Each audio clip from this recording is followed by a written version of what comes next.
Get the ball rolling because we've got a fantastic lineup of speakers for you all this morning. And of course, a great afternoon of field site visits this afternoon. So I want to make sure that we afford as much time as we can to our presenters and of course for questions and answers at the end. Just a couple of things right off the bat.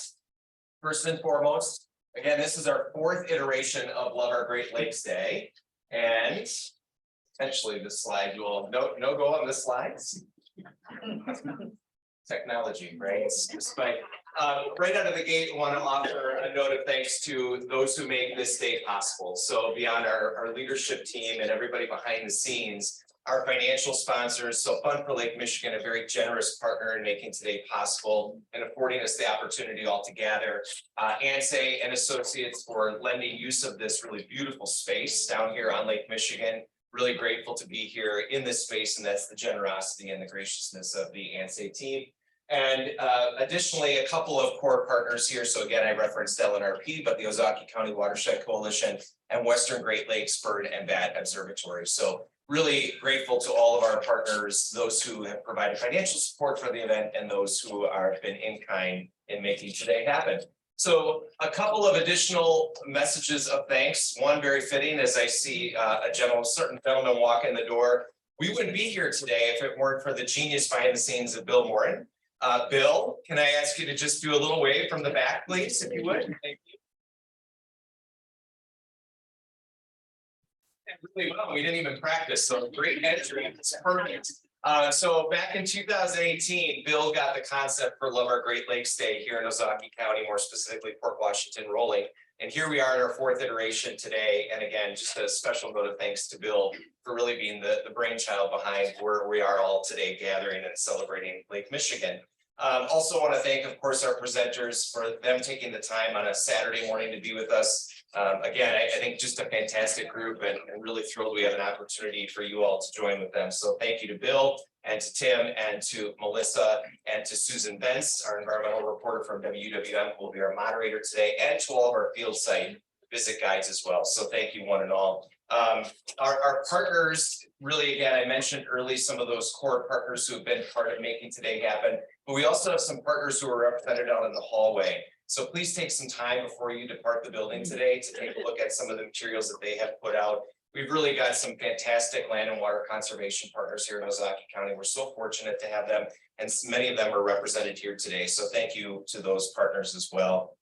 And of course, to all of you, our participants, so good to have everybody back together. Last year, this event was virtual entirely in terms of the morning session. And then we gathered in the afternoon at some field site visits in Port Washington. So that was great, but it's really nice to have the hybrid opportunity to see so many faces here in the room. And of course, to have the technology and the capability to have some folks still joining us this morning as well. But thank you for taking time from your day. We really do appreciate it. 2 special notes of thanks here before we move on. One, I'm sure you may have seen today as you were coming into the building, you were greeted by Dr. Latoya Williams. So she reached out early on, and she is the elite Miss Earth Wisconsin. So she reached out early on and said, I'd really like to be a part of the day and to have an opportunity of welcoming people. Really nice of her to come Saturday morning and be here even before 8 o'clock, before any of us were here with coffee or goodies, ready with a smile to greet all of you. So I want to thank her for taking the time from today as well. And then lastly, we have a special thank you today that we thought was perfect. So I'll kind of ask, as I'm talking, maybe our Love Our Great Lakes Day event team can kind of start to mosey it up here because we have a little bit of a presentation and a surprise. Some of you may be aware of the fact that after 38 years, Andy Holschbach recently retired. So Andy was the longtime Ozaukee County Director of Land and Water Conservation. And suffice to say, really made an extraordinary impact over the course of his tenure and his professional career here in Ozaukee County. Somebody who I think certainly understands, again, through his profession, but really lives and breathes the dynamic of land and water conservation being intimately connected, who understands that effective water policy really starts with soil health. And Andy championed that message over the years, championed it so effectively, was instrumental in launching our Clean Farm Families program here in Ozaukee County, which is making a huge difference. And so we thought as a team, it was only, and of course you can see they're not meandering up here. So again, You want me, Andrew, up here with me? I don't want to be the only one in the photo op with Andy. And we thought it was really fitting to invite Andy to join us today. Andy is now retired, as I mentioned, effective August 19th. And he let me know earlier this week that he was on grandchild duty. And I said, well, I think that's perfect. That's what you should be doing when you're quote unquote retired. So Andy was really gracious in joining us today, and actually I think brought one of his grandchildren. So it's a perfect generational handoff, and thankfully we have food. So that then helps, of course, as we all know, with kids as well. So I'd like to invite Andy Wolschbach to come on up here, and what we're going to present to Andy. Some of you may have seen the Ozaukee Press had a really wonderful editorial. And so that's what we've had printed for Andy here. This was several weeks ago. And the editorial title was "The Man Who Ennobled Dirt." Very fitting. And this was the picture, hopefully everybody can see, of Andy that was on the front page of the Ozaukee Press as well. So from the standpoint, again, of somebody who has made a profound difference here in Ozaukee County for 38 years, as we celebrate Lake Michigan and love our Great Lakes Day, perfect opportunity to bring Andy Wolschbach forward and for all of us to join in certainly lending our appreciation and our applause for all of this good work. So Andy.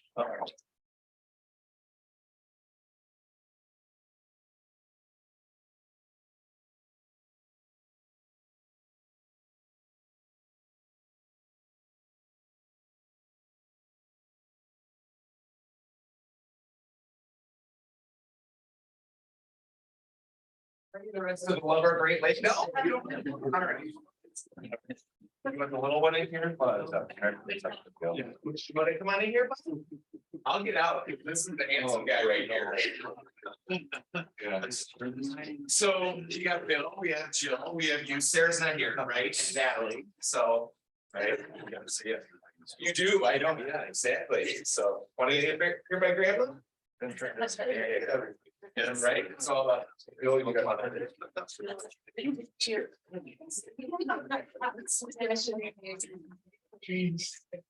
Great.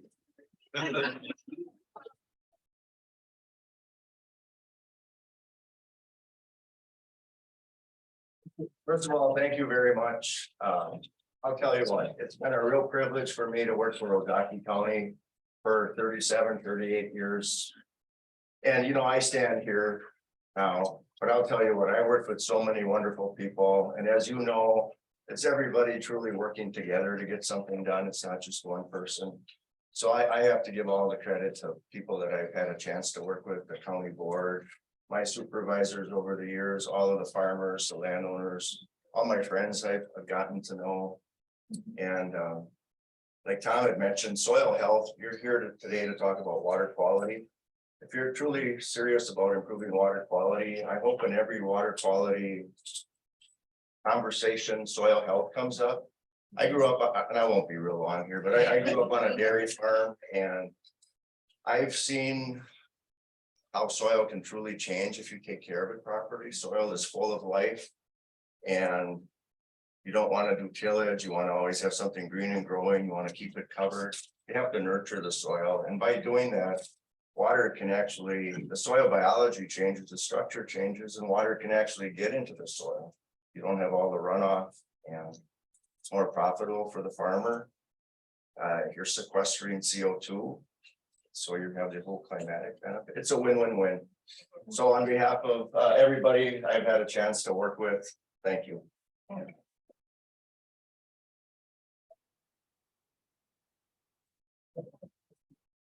Thank you, Tom. You're very welcome. Thanks, man. Thanks so much for being here. Appreciate it. All right, just a couple of quick housekeeping notes before we launch into our morning of speakers. First of all, we are hybrid today, so in person and virtual. The folks who are on Zoom will be muted. We have a number of microphones set up around the room. So for those of you who are in the room, know that if you are going back to get beverages or you're talking amongst yourselves, that may be picked up. If you want to have a sidebar conversation, we invite you obviously just go on out, if you would, please, to the hallway, just because we are recording today. Nick Musan from Compass Video Creations has been kind enough to join us, and so we'll have a full recording of the event program that we can share out as well. So just be mindful of that. There are restrooms in the hallway, as you all know, coffee and other goodies in the back of the room. And the partner tables, again, please do take some time to share with our different partners before you depart today. Mentioned about the recording, and that includes also for our Zoom friends. So Zoom friends at home, if you do not want to have your image on screen as part of the recording, please do turn off your video. Chat room is being monitored, so we'll be bringing forward questions. The rest of you have index cards at the end of your row. So as questions come up, we invite you today to go ahead and jot that question down while it's top of mind. One of the members of our event team will collect those. And then at the end of our speaker presentation this morning, Susan is going to moderate a Q&A. And so again, please get those questions down while they're top of mind.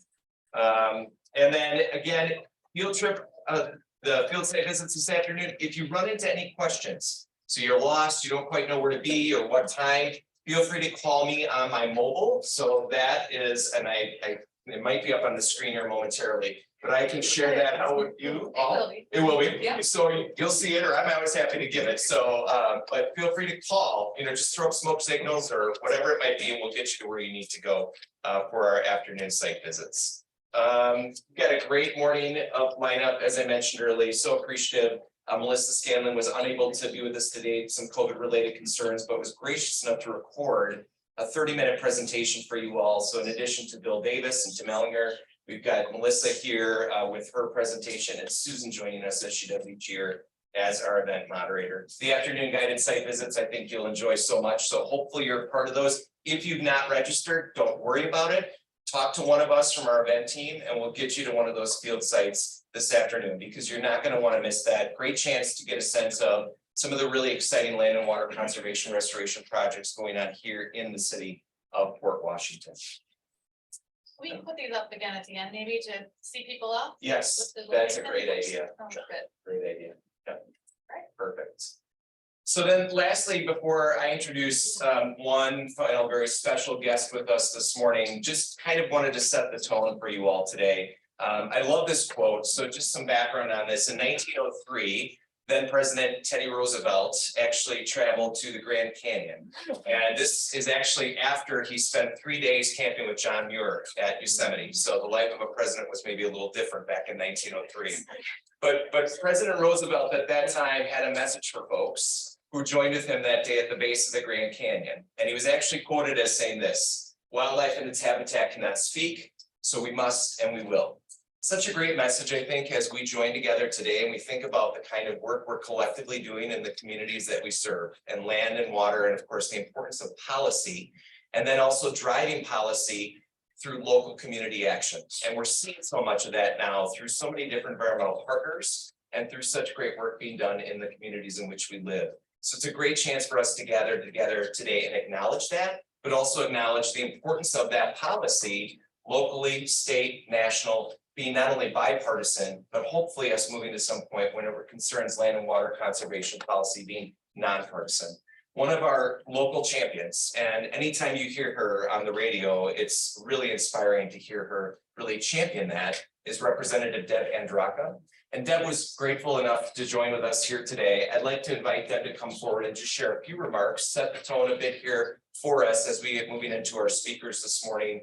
Again, about the importance of water policy and then connecting that to local community action. Thank you so much for being with us, Representative Andraka. Thank you. Thank you so much for having me today. I am State Representative Deb Andraka, relatively new, finishing up my first term, and I am really excited to be at something called Love Our Great Lakes Day. We really need a lot more love in Madison these days. Our public hearings should probably start Love Our Public Schools Day, or Love Our Lakes, or our environment, because these issues that we're talking about is something that we should be able to come around as a community, and not something that is Republican, not something that is Democratic, something like the Great Lakes that we all rely on and that we cherish. So I have the distinction of representing one of the very few 50-50 districts in Wisconsin. Could talk about gerrymandering all day, but that's not what we're here to talk about. So what do my constituents contact me about? I have half Republicans and half Democrats. So in my first term, I have heard more about Knowles Nelson, preserving funding for Knowles Nelson, saving Cedar Gorge, and Lakeshore conservation, preserving the bluffs, preserving the beaches, preserving our lakes. And that speaks to why we're all here today, is that this is something we need to be looking at as a state and as a community, not whether it is a win for one party or the other. So that's the good news. The bad news is that when shortly after I was elected, I did flip a district. It was a really tough campaign. I got a call about 2 days after election day. And they said, you get to have a budget request. I said, hey, that's a thing. Great. I learned a lot my first term. And one of the things that I heard the most on the campaign trail was Lakeshore erosion. So my district stretches right up and down Lake Michigan. So from Whitefish Bay all the way up to Port Washington. It's changed a little bit, but that was my district for the past 2 years. And when I would talk to constituents, they needed help because their house was getting closer and closer to the lake. We're having more storms. They don't know how to preserve their beach or their property. And so in talking with them and hearing that just on the campaign trail, even before I was elected, my first request to the governor was to establish a revolving loan fund, a $5 million revolving loan fund that municipalities and homeowners could use to help fund these very, very expensive projects to help preserve their lakeshore property. It made it into the governor's budget, and I said, yay! And then they tossed the entire budget out the window. I said, oh, okay, I see how this is gonna work. And so Representative Chip McGuire and I, we turned that into a bill. And so we had a bill to establish a $5 billion revolving loan fund. Every time I went to talk to any of the municipalities in my district, they said, oh, thank God. Because somebody needs to be looking at this from a holistic perspective. Because if one town or one property owner fixes their bluff, it doesn't do much good if all of the neighbors don't do it either. So I've been working a lot on that. We didn't get a hearing on that bill. But I am here to say we're going to keep working on it. I'm going to keep reaching out across the aisle. If I'm reelected, I never take anything for granted. One of the first things I'll be doing is talking to my Republican colleagues. How can we be talking about Lake Michigan issues as a community? How can we be addressing this? We have more severe storms. We have climate change. We have every year something is happening. We will be making sure that we are taking this on as an issue. I hope to make more progress than I did in my first term, but I learn more every single day. So I'm grateful to be here.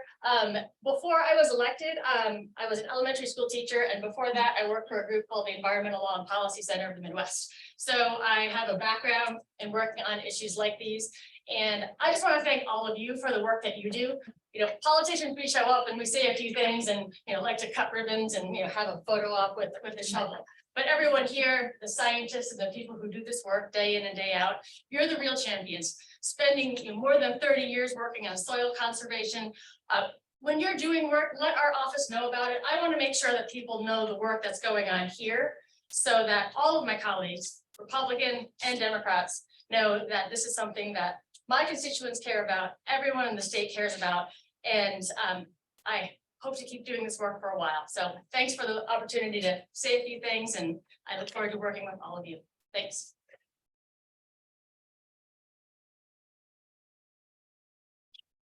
One more welcome. I'm Susan Bunce. I'm environmental reporter with Milwaukee Public Radio. I'm delighted to be here. I applaud all of you for being here, and I also applaud you for your work, because I believe that probably all of you in some way are involved in our Great Lake, in the soil, in everything that we're trying to do to keep this all going for coming generations. So thank you so much for being here. Melissa Scanlon, unfortunately, is not here. She's one of the wonders of our region. She's going to be talking to us virtually about water management and policy resources, but I can promise you it won't be as dry as that sounds. Melissa is the E-Line endowed chair at the Water Policy and Center and the director there. She also teaches at the School of Freshwater Sciences and at the university. She is the professor in the school, as I said, of freshwater sciences. It's affiliated and affiliated faculty at UW-Madison Law School. Melissa also is the consultant in launching the Center for Water Policy. So she was there at the beginning, which she started directing then in 2021. She has shaped public policy in areas ranging from the Great Lakes Compact and water supply issues to enforcement and implementation of the Clean Water Act and the public trust doctrine, which is fundamental to her being, which I think probably all of yours as well. During that time, her peers selected Melissa as Wisconsin's super lawyer's rising star for 3 consecutive years, 2006, 2007, and 2008. So she'll be joining us virtually, and we welcome her in spirit.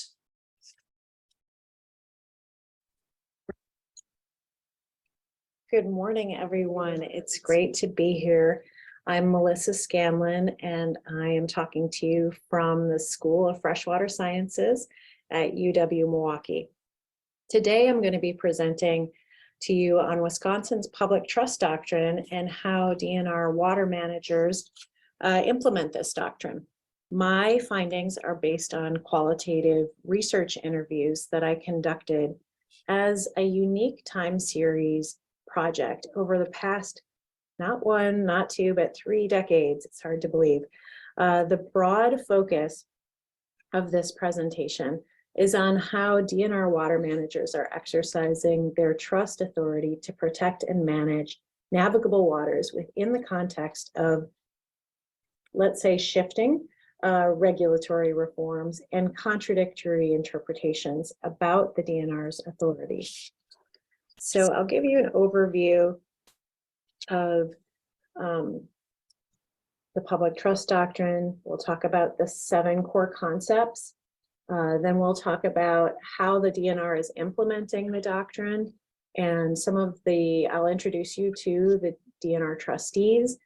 We will go into some of the institutional and statutory influences on their job, how they're enforcing the law, and political influences. And then I will talk about Act 21 and the impact of that on the DNR. So these 7 core concepts. First one to know about the public trust doctrine is that there are 3 parties and 3 entities here. We have the trustees, the beneficiaries, which includes all of us, and the trust property. And this is kind of like a financial trust where you have these entities that are in relationship with one another. The DNR trustees are the ones who've been delegated by the legislature to protect public rights in navigable waters.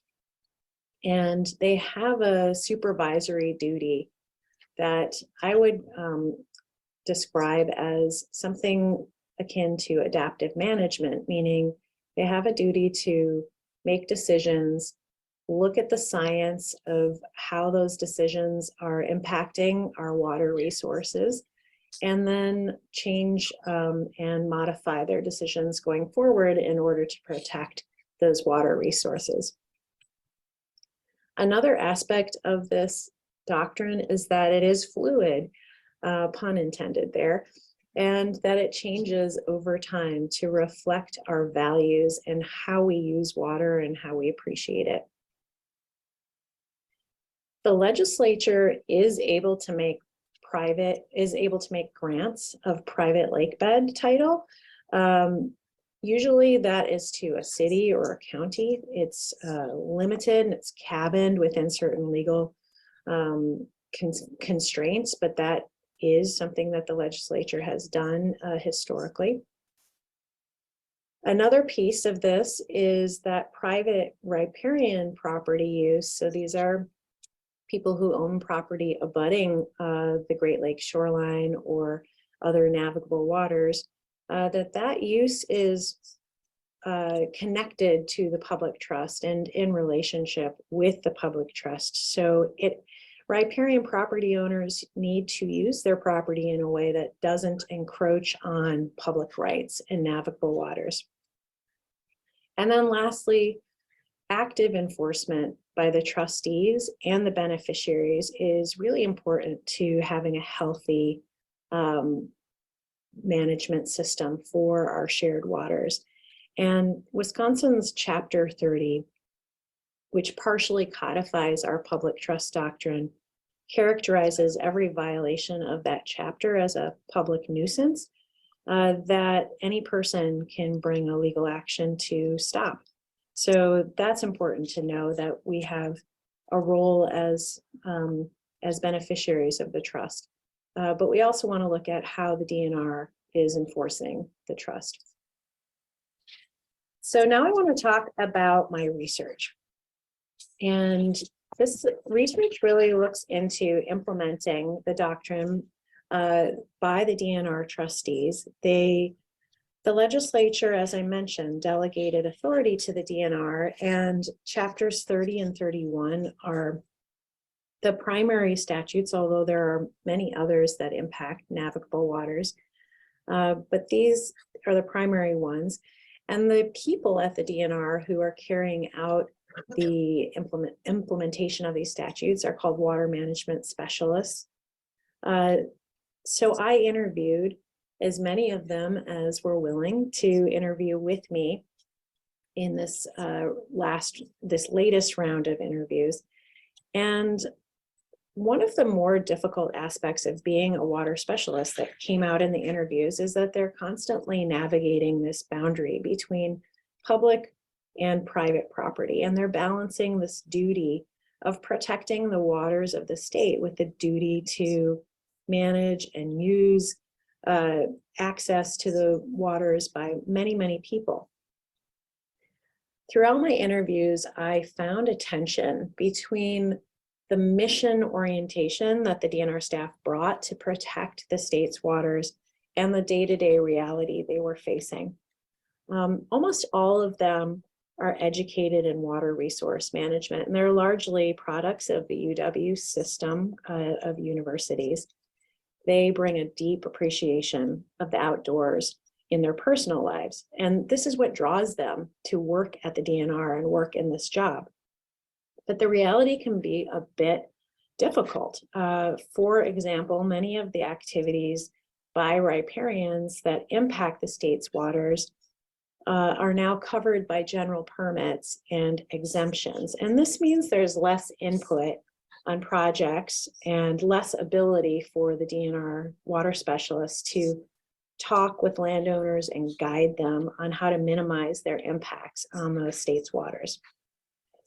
In addition to a decline in individual permit reviews because the statutes have changed and these opportunities to educate landowners, the field staff are no longer typically involved with shaping agency policy. So they take a backseat to what many of them described as less experienced mid and upper level management who are making policy without understanding how it will work on the ground. These were concerns that were raised during the interviews. So I'm going to group some of the institutional influences that came out of the interviews into a couple of different categories that you see here on the screen. First of all, the Walker administration with Kathy Stepp as the secretary eliminated the division of water. And so the water staff are split up amongst the DNR and aren't all working together in the same division. They have faced chronic budget cuts and staff turnover for the water specialist position. And they expressed concerns about their supervisors not following the law. They also described to me a new approach to workload management called specialization. And I'll talk about what that is and how that affects them. But to give an example of how budget cuts and low staffing are affecting their ability to implement the public trust doctrine, a water specialist highlighted the glaring discrepancy between the number of DNR staff working on Great Lakes coastlines in Wisconsin, which was down to 4 people last year, versus 32 people working in the same areas in our neighboring state of Michigan. So in essence, water specialists are overworked.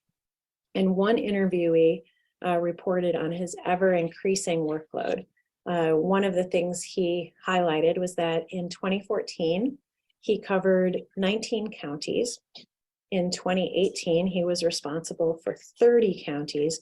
And by 2021, he covered all of the state's 72 counties as the single full-time staff person in his specialty. So related to budget cuts and staff turnover is the issue of non-compliance with administrative rules by upper level management. The supervisors are in a really tough situation. They are working in triage mode. And so they've set up systems where applicants can self-certify their compliance with general permits with little to no DNR review. And field staff raised a lot of concerns about this and that there's no statutory basis for self-certifying compliance, yet the supervisors are directing them to do this. And you can see why they've made that decision. And finally, I mentioned specialization, this approach to streamline workload. So this happened a couple of years ago where teams were created by subject matter. And in theory, it allows staff to have a focus on a particular area, just on wetlands, just on habitat, or just on enforcement, for instance. They work with colleagues who have a similar focus and become experts. The downside here is that the team will cover the entire state or a large portion of it, where previously one staffer was responsible for only a small part of the state, but knew a lot of different areas of regulation. And this lack of geographic focus makes it really hard for the specialists to know who the local players are and to develop relationships. And many of the interviewees, especially if they had been at DNR for a longer period of time, so had experienced a different approach to their work, were pretty frustrated with specialization. Now I want to talk about legislative influences on the trustees. The staff face a lot of external challenges to their regulatory authority.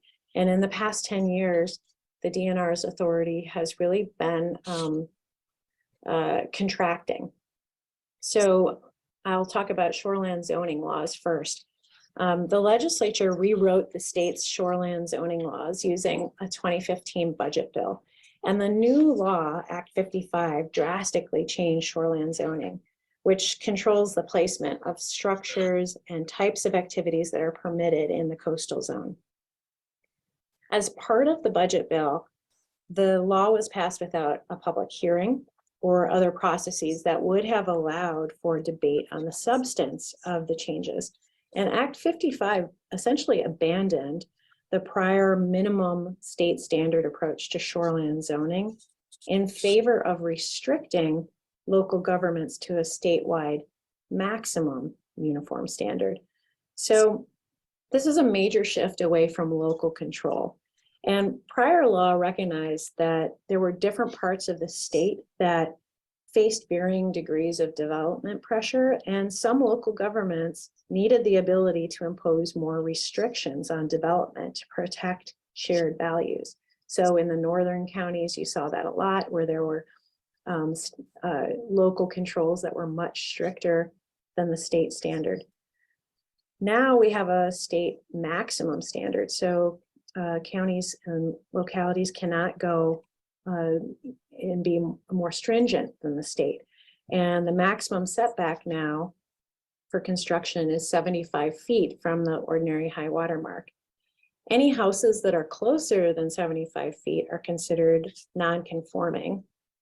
And this budget bill changed how non-conforming structures are handled. Previously, some counties prohibited expansion of non-conforming structures, but Act 55 stripped the local government of this ability. And the practical impact of that is that, say you've got a 1950s cottage 10 feet from Lake Michigan, it now can be entirely rebuilt within the existing footprint and expanded upward 35 feet without ever going through county shoreline zoning approval. To further complicate this issue, the COVID-19 pandemic brought an enormous uptick to people who were fleeing urban areas to develop water adjacent properties and use public lands, especially in the Northern Lakes region. And the combination of loosened development controls for shoreline zoning and the rise in population continues to pose a detrimental threat to water resources. And the DNR's hands are really tied here by this legislative change. Wetlands, I'll talk about them briefly. In addition to revisions to shoreline zoning, wetland regulations have been revised to allow for more development, which invariably harms wetlands. And this is especially concerning with the rise of extreme weather, as wetlands are critical for absorbing heavy rainfalls and reducing flooding. So in Wisconsin, activities in wetlands are regulated based on 3 categories. They either fall into an exemption, they get a general permit, or there are individual permits that actually have more controls on them. And the DNR has seen a big rise in exemption requests. So under the new Wisconsin statutes, general exemptions are provided for filling or dredging certain non-federal wetlands and artificial wetlands. The unfortunate result is a substantial loss of wetlands that are no longer regulated by individual permits. And you may have heard in the past few weeks about the Sackett versus EPA case that's pending before the Supreme Court, US Supreme Court. That is going to define federal jurisdiction over wetlands. In the past, Wisconsin protected non-federal wetlands. So a case like that would have little practical impact here. But that's no longer the situation. If the US Supreme Court narrows federal jurisdiction over wetlands, in Wisconsin, those non-federal wetlands will be allowed to have alterations and fit under exemptions from DNR review. Okay, I want to talk about enforcement here. So enforcing is critical to protecting Wisconsin's aquatic resources and public access. And the public trust doctrine enforcement process within DNR has undergone some significant changes in the past decade. For instance, under the specialization approach to workload management that I just discussed earlier, there's now a team dedicated entirely to compliance and enforcement. That's on the one hand seems like a great idea because people can become very fluent in how to enforce the law. The problem right now is that the team consists of 3 people who are responsible for enforcement across the entire state. So they are also operating in triage mode. Complaints about potential violations of the state's water laws are received and prioritized by the trio, depending on potential impacts to the public trust, natural resources broadly, sensitive areas, human health, and property. And they are covering the entire state. So they are unable to build relationships with local people because they have to know people across the entire state. One of the enforcement and compliance team members described their experience here, and they talked about how they really emphasize voluntary compliance because it is something that takes less time to undertake rather than a formal enforcement action, which would go up through the administrative law judge and potentially into the courts. So I've got an example that from the interviews about a wetlands enforcement action that one of the interviewees told me. In this situation that I was told about, a homeowner filled a wetland without a permit. It was part of a contiguous wetland complex that was more than 500 acres, this wetland complex. And the homeowner's property was 10 miles upstream from a municipality that had experienced 2 or 3 500-year storms in rapid succession, resulting in lots of flooding damage. Wetlands, of course, play a critical role in reducing flooding by absorbing excess rainfall. And this water specialist eventually won before an administrative law judge after a full contested case hearing. In order to do that, though, it took a tremendous amount of staff resources. This person had to be on the stand for about 9 hours of the 4-day hearing. And in the end, the judge upheld the DNR's decision to deny the after the fact permit. And the DNR did secretary did support the staff. So it was a positive outcome, but it just takes a tremendous amount of resources to do that. And with a team of 3, they're going to be very careful about what cases they go through formal enforcement on. And this was, in fact, the first wetlands permit the DNR had denied in about 5 years. So next up, I want to talk about political influence on the trustees. And this is coming from a lot of different areas. Political influence can be exerted by legislators, by the governor, by special interest groups. And it has been present in every decade that I have done these interviews. So there's nothing new necessarily with political influence, but it has changed a bit in recent years. So one of the more direct and problematic examples of political influence faced by the water specialists is a threat of legislative change. So where a state legislator will say if the DNR doesn't take a particular action on a proposed project, they'll change the law. And these aren't empty threats. As I've outlined earlier, the law has changed quite a bit over the past 10 years to erode the DNR's authority. So the DNR knows that those threats can carry weight. Permit applicants themselves also have sometimes been able to influence water management through their relationships with high-ranking government officials. And water managers also face pressures from special interest groups, Wisconsin Manufacturers and Commerce, who lobby on behalf of regulated entities to push for permit approvals, and also from environmental groups who argue the opposite. The water specialists reported internal pressure from upper level management to approve permits with little to no review, even when a project clearly violates state water law. Now, this isn't happening frequently, but it is something that came up in the stories.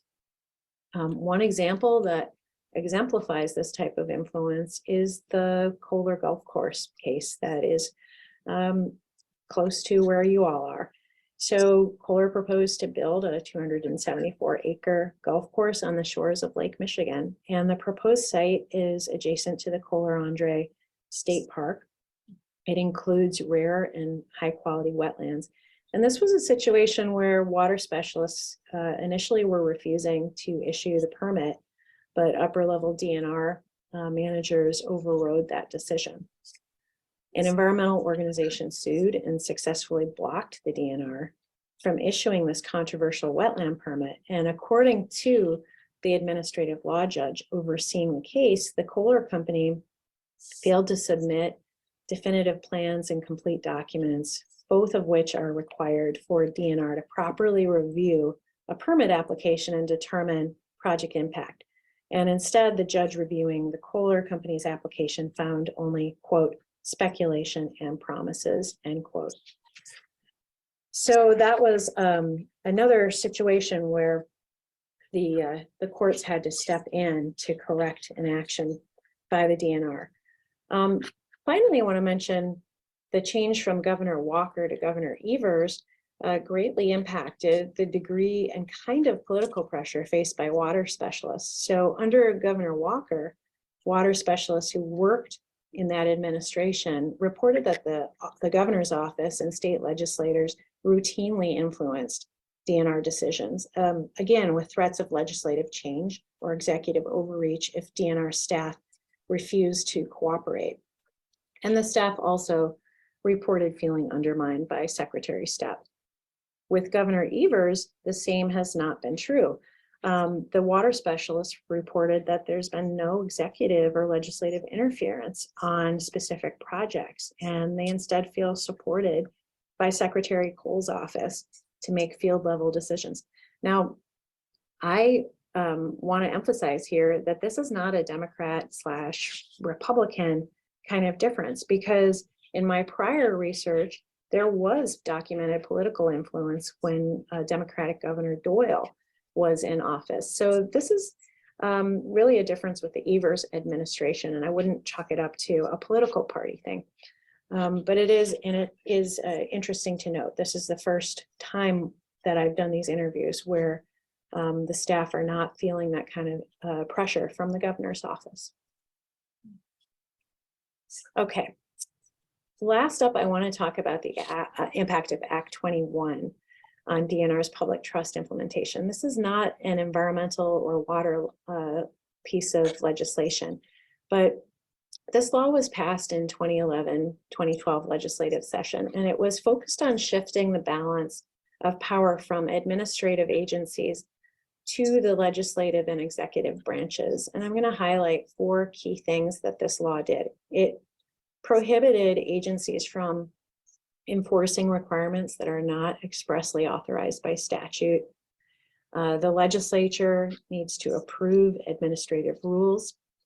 The administrative agencies like the DNR need to conduct economic impact analyses when they're proposing a change to a rule.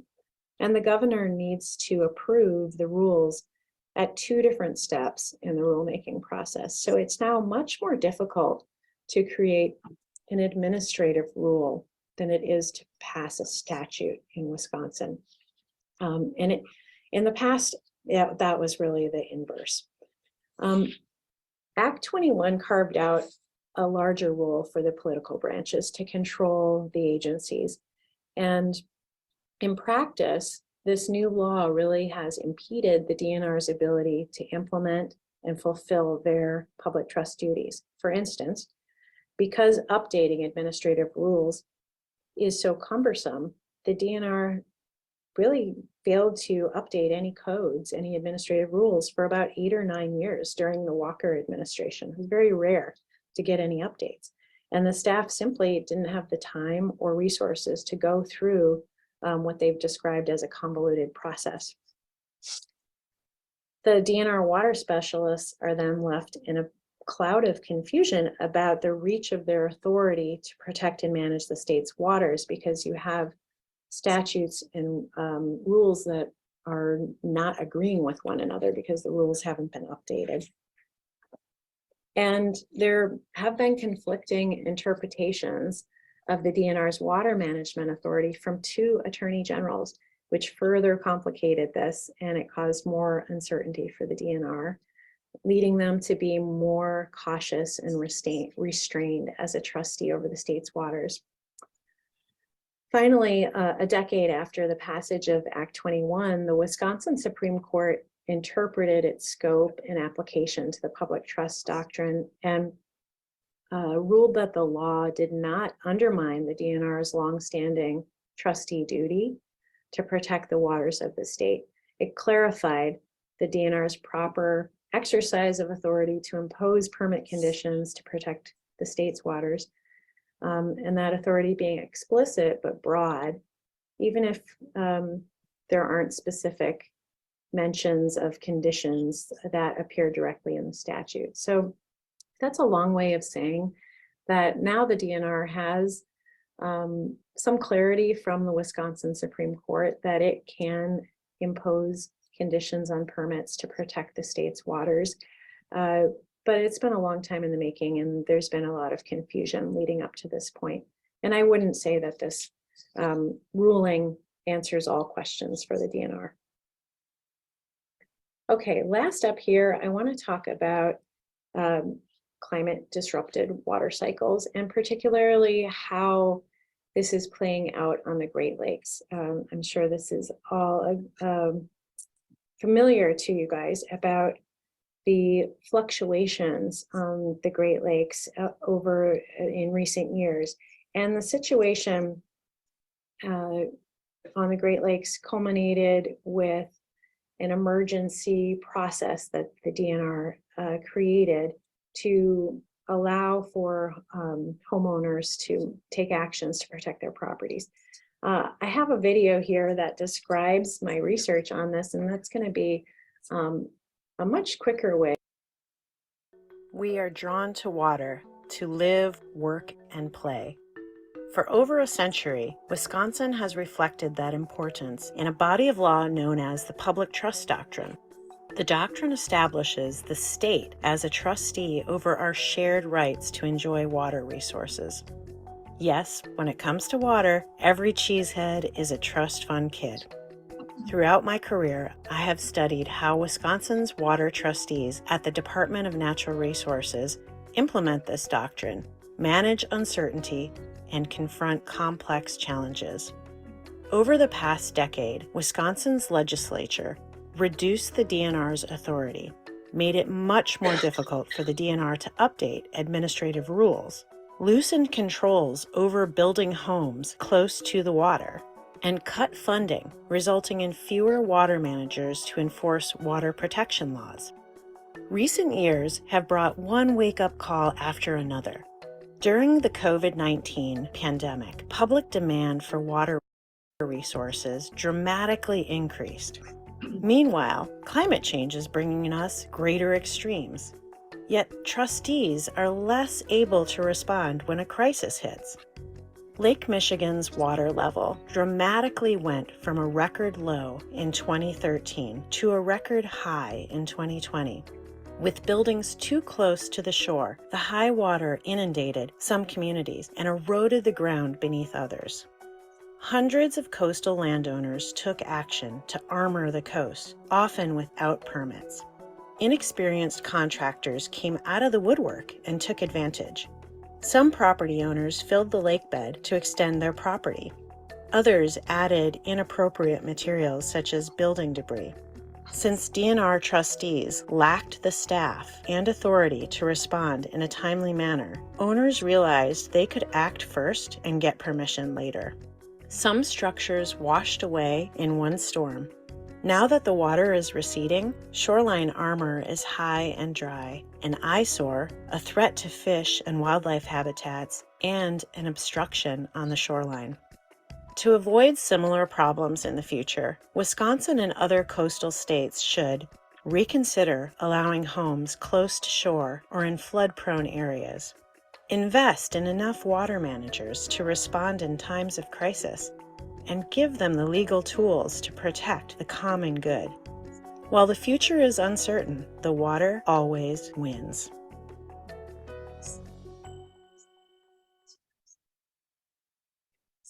I saw Bill smiling throughout the presentation, so I think he's going to add another layer of information to this presentation. Bill Davis is senior legal analyst at the River Alliance with over 30 years of experience. Bill works to advance new water policy and strategy during these critical times in Wisconsin's waters.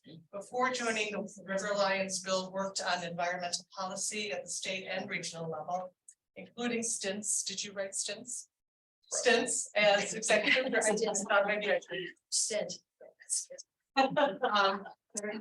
executive director of Wisconsin's Environmental Decade, now Clean Wisconsin.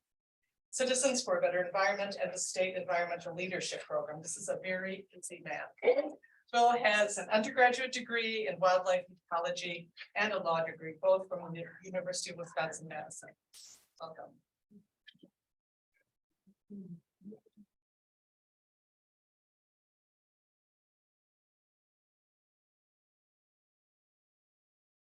Thank you all for being here. Thank you for inviting me. Yeah, as gloomy as Melissa's presentation is, unfortunately, part of what I'm going to tell you is that it's even worse than that. As mentioned, I'm the senior legal analyst for the River Alliance of Wisconsin. For those of you who are not familiar with the River Alliance, next year will be our 30th year. So we've been around for a while. And we work to empower people to protect and enhance the waters of Wisconsin. And we do that in a whole bunch of different ways.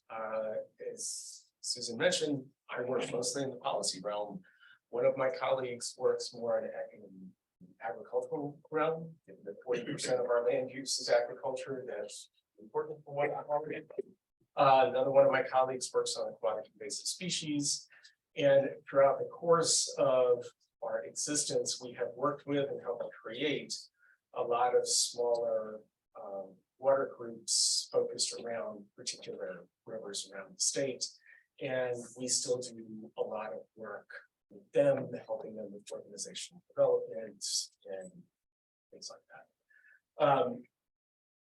So that's in a nutshell, kind of what we do. It has evolved over the years. We still do the last item.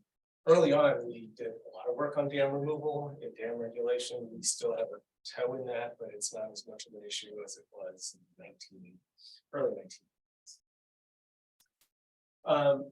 So what I'm going to talk to you about is my main piece of work, which is we call Wisconsin Watershed.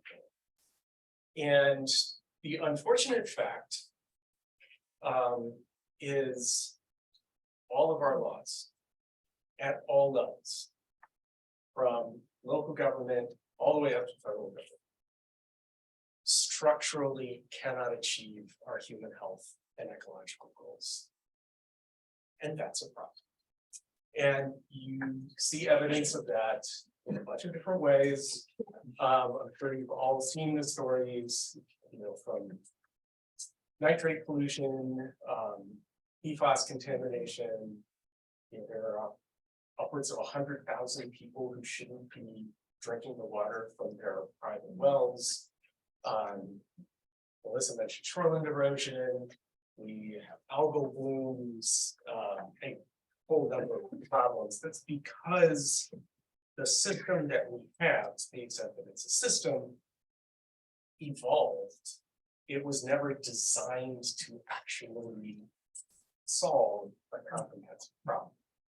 So, when people often talk about the Clean Water Act, for example, at the federal level, they always talk about the Cuyahoga River catching on fire. And that was the major kind of political motivation that led to the passage of the Clean Water Act. And I can make similar arguments with most of our major pieces of legislation. They came into being in large part in response to a crisis. And it's not to say that those laws haven't done good. They have. Like many of you, I predate the Clean Water Act. I was born and raised just outside of Washington, D.C. And I really remember when I was young, my parents wouldn't let me go into the Potomac River. Because if you had any sort of a cut or open wound, there's a really good chance they would get infected because of what was in the Potomac. That's not true anymore. I wouldn't drink the Potomac River. I wouldn't be afraid of falling in it if I had a canoe. And that's because of the Clean Water Act and a lot of other things, a lot of the other laws that we passed. So don't get me wrong. I'm not saying that we should ditch everything we've got. Just saying it's not enough to get us where we need to be. So that's why the River Alliance, and thinking about that, we're like, okay, hopefully at some point political winds will change and we will be able to do something better. We need to know what that is, because when that moment strikes, we're not going to have the time to figure it out. So the water agenda is a program that was aimed at trying to figure that out. So what would a system look like that at least have a chance of achieving our human health and ecological goals?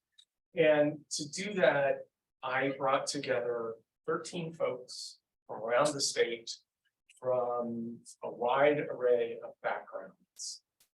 And I basically facilitated discussion over the course of 9 months. Made a little bit more interesting with the pandemic, but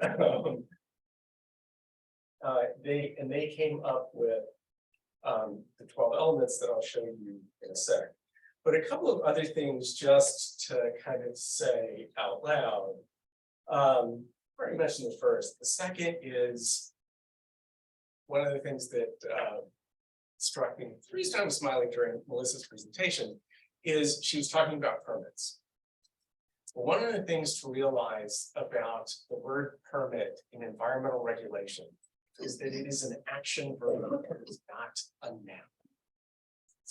It's an action verb, it is not a noun. And so one way of thinking about the current system is that it normalizes degradation. It is allowing pollution. And in a finite system, that's a problem. And while the water resources of Wisconsin are vast, they are also vulnerable. If any of you were paying attention in July, US EPA issued advisory health limit for one of many PFAS substances that is in parts per quadrillion. That is something that we have a hard time even measuring. And more importantly, it just doesn't take very much. At parts per quadrillion, it doesn't take very much to contaminate even a water body the size of Lake Michigan. So the fact that our system allows for things to be discharged is a problem. So what the team came up with after their deliberation are these 12 characteristics. And I'm not going to go through all of them. I'm going to highlight and speak more about 2 of them. But if you take a look at these, and they're on our website, a lot of these are not going to seem, like rocket science. They're not. For many of you, they're going to be things that you've seen before. For example, essentially that you should prevent the threats instead of trying to clean them up on the back end. For those of you who've been doing this for a while, that's the cautionary principle, which I've been talking about all of my 35 years. And an emphasis on education.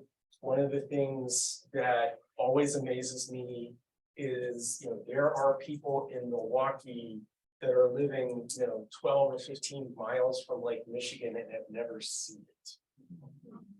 And so if you don't build, a relationship with water, if you don't have an understanding of water, that's a problem in and of itself. Melissa was talking about funding. I mean, I can put a little bit of a sharper point on that. Last time I looked, since 2000, the DNR's budget and staffing is down about 20%. At the same time that the issues that it's trying to deal with have dramatically increased.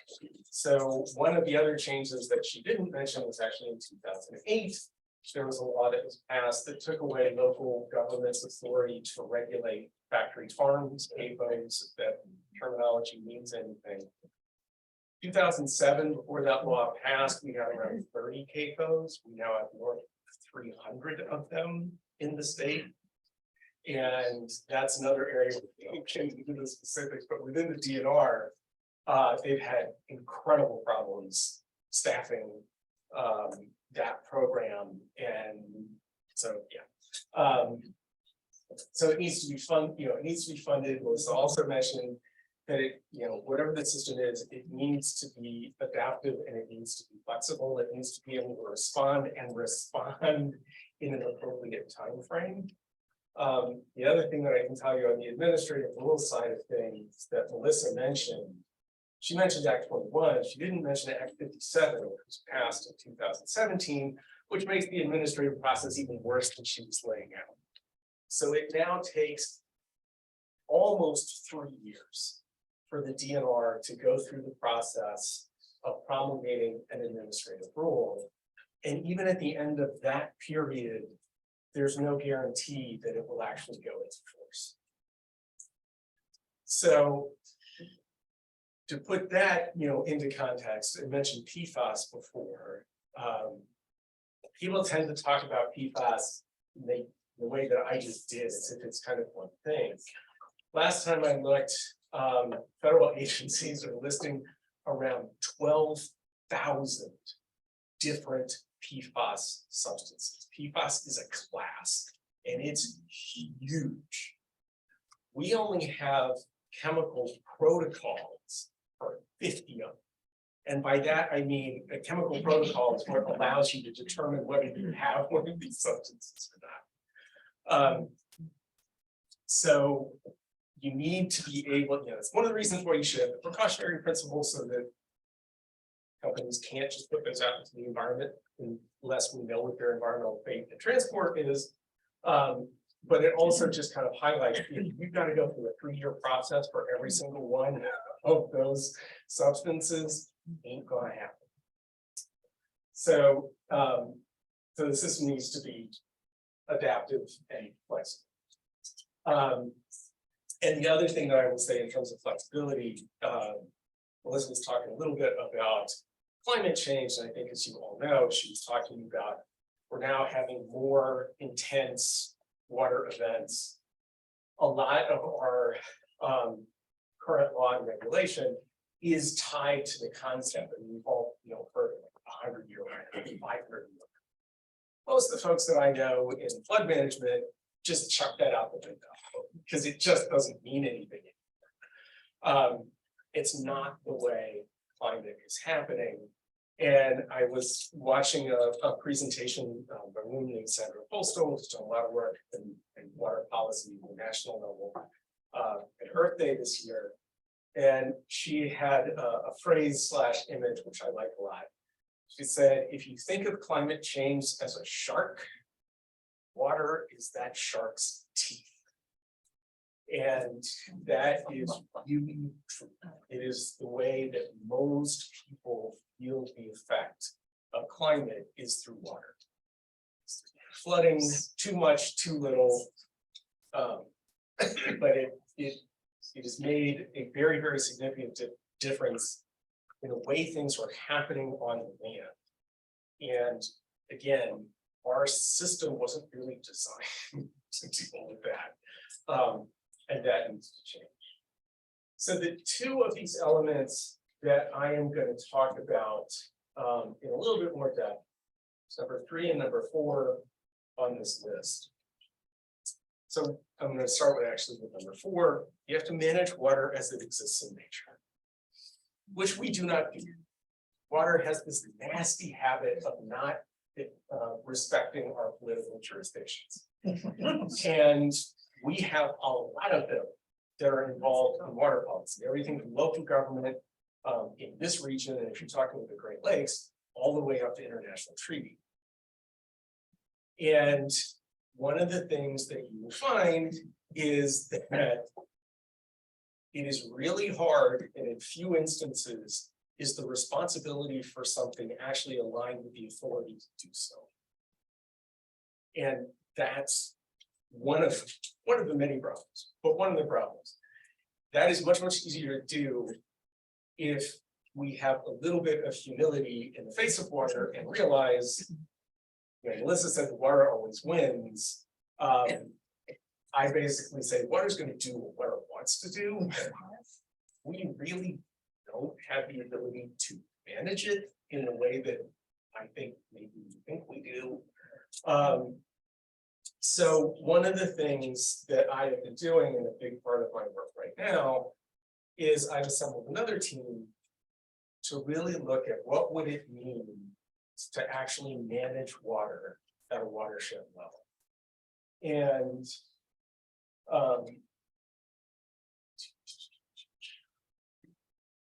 so we picked the central Wisconsin basin. I'll show you where that is in a sec. One of the other things, just to mention, another thing, riffing off of what Melissa said, she's talking about the way the DNR is structured now. There was a time when the DNR was actually structured around what they called water management areas, which were essentially watersheds, big ones around the state.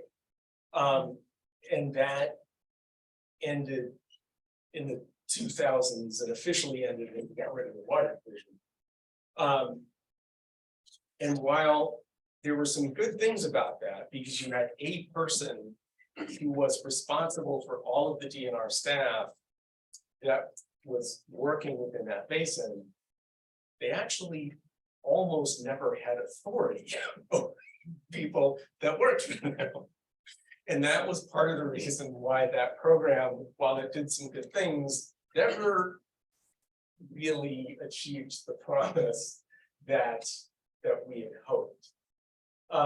So the work that I'm trying to do is to figure out, again, what would an integrative and comprehensive, I say on here, we mean comprehensive, plan look like at a watershed level that would be possible to achieve. And when you hear me say public health and ecological goals, it's something along the lines, the last part of that sentence. And one of the reasons why working at a watershed, and particularly a fairly large watershed, makes sense is it allows for more efficient use of public resources and should reduce duplication. So I don't know if any of you are familiar with this map. These are the water management areas. DNR has been collecting data based on these basins pretty much my entire career. So there is, to this day, there is still a lot of information that is collected based on this geography.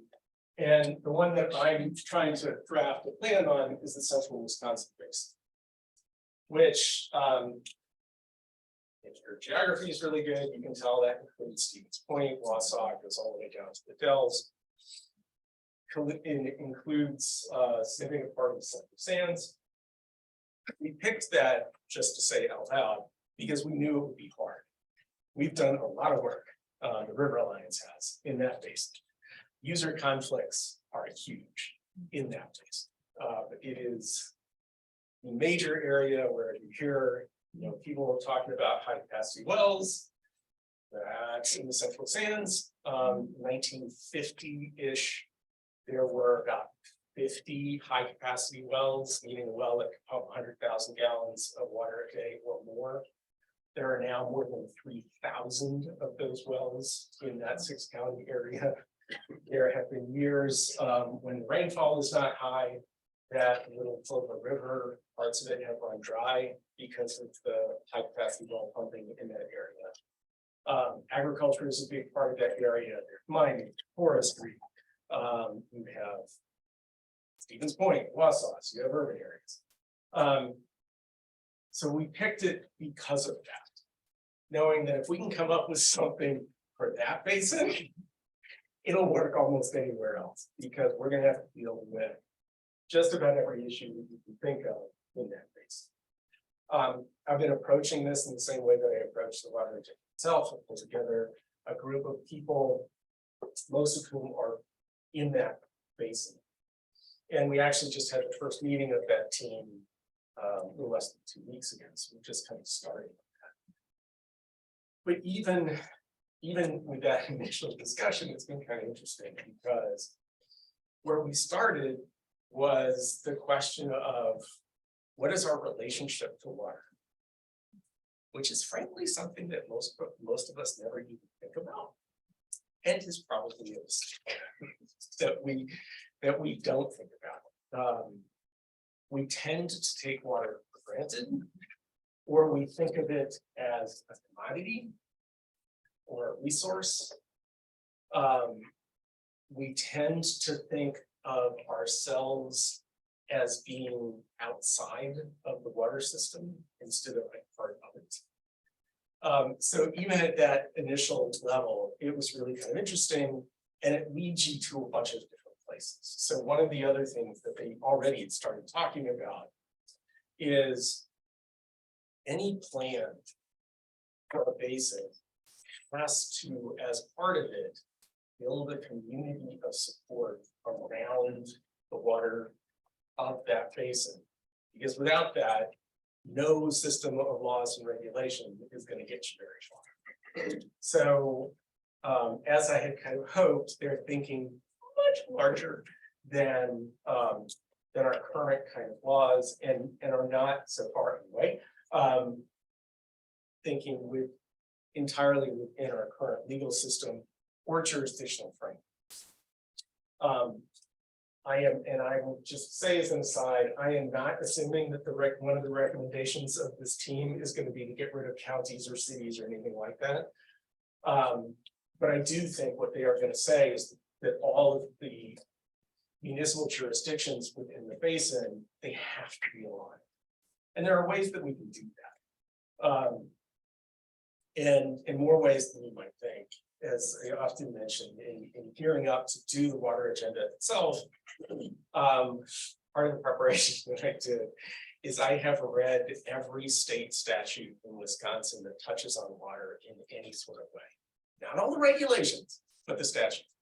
And a lot of that was just a refresher for me, but it reminded me that there are many, many more entities out there in Wisconsin than most people think that deal with water. And they actually have fairly breathtaking authority, particularly, if you were to like bump them together.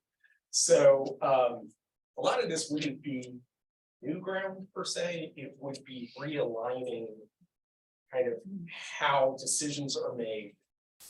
And it would be aimed at trying to achieve a specific goal, which is the other thing that we have. The other thing is that for a lot of these basins, and central Wisconsin basin would be amongst them, these plans, to use an agricultural term, really need to be regenerated because you're dealing with a lot of water bodies and river and stream segments that are already degraded.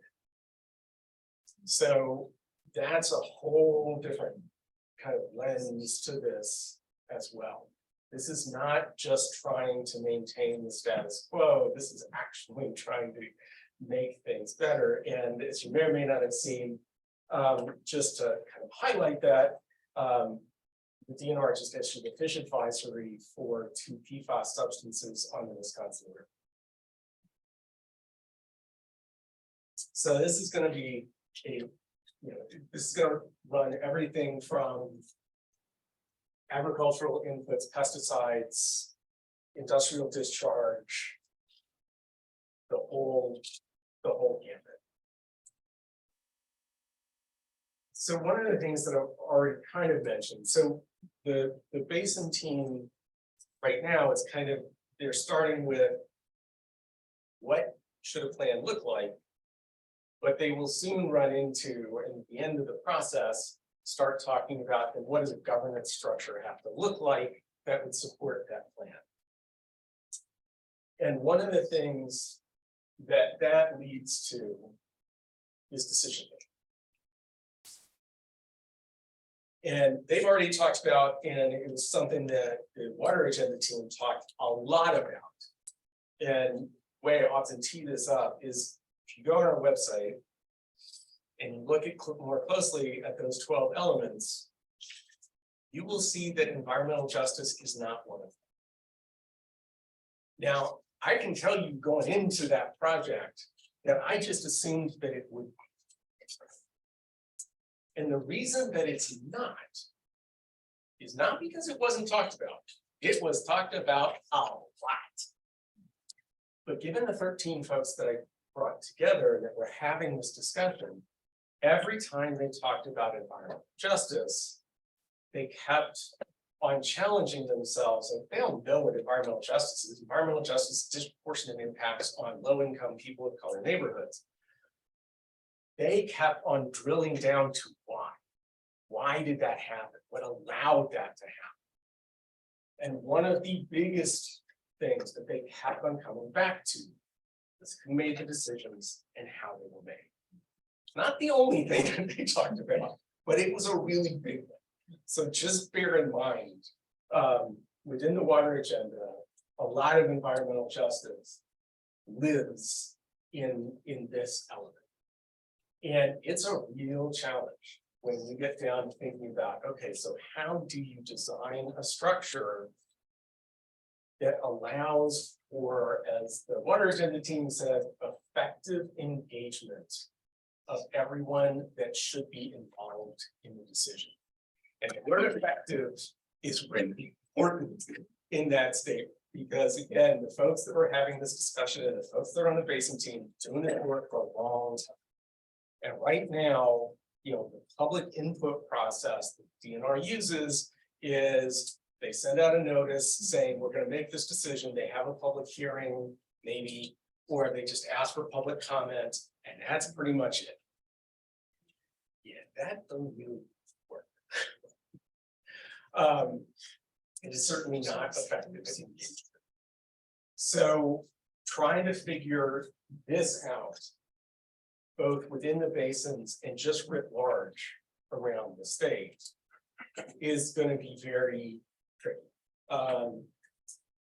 And really, really important, because I mean, for my own work,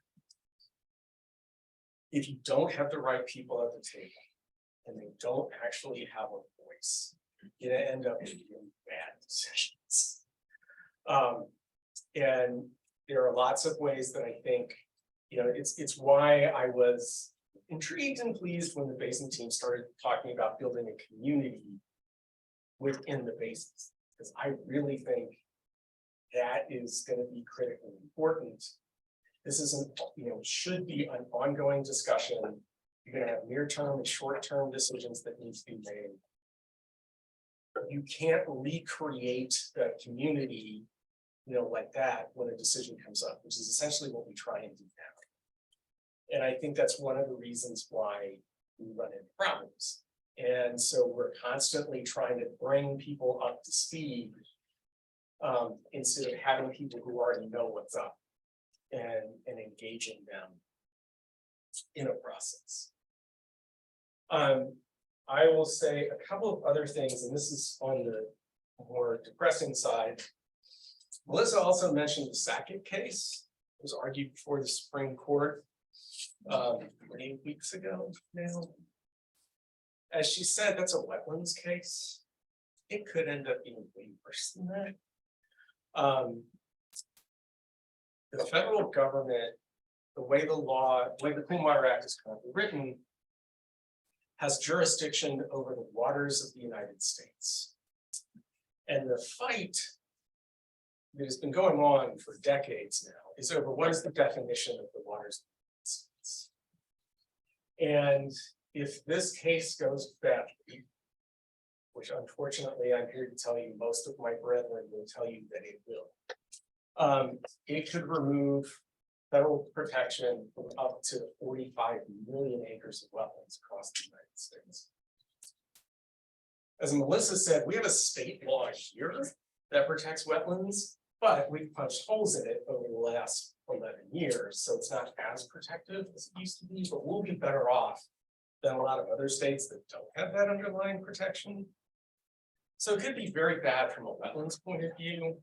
My fear, and again, kind of shines a light on why I wanted to be able to do water agenda. If the US Supreme Court defines the waters of the United States as being waters that are navigable in fact, which means in order to be protected by the Clean Water Act, it needs to carry, you know, barge traffic or, you know, cargo ships or whatever. And that's what they mean by navigable in fact. That calls into question whether we now have the authority to regulate discharges into waters that are not navigable in fact. And that our wetlands law, I would argue, is more or less tied to the public trust doctrine. Our ability to issue discharge permits is more tied to the federal law. So if that case goes very badly, then I'm not quite sure what the state of Wisconsin is going to do. I hear what the state of Wisconsin might do to try and fill that gap, but it's going to fall back to the states to try and deal. So. And again, I say that one, because if you weren't aware of that, as water advocates, you should know about it and follow it, and when that decision comes out, you'll hear about it, trust me. But it also kind of highlights again why the River Alliance wanted to start doing this work around the water agenda.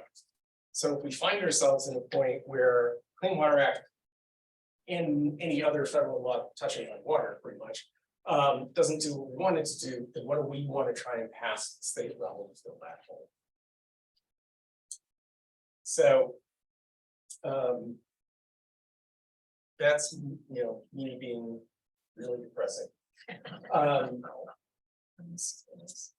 The last thing that I will just say, and kind of ties into what I was just saying.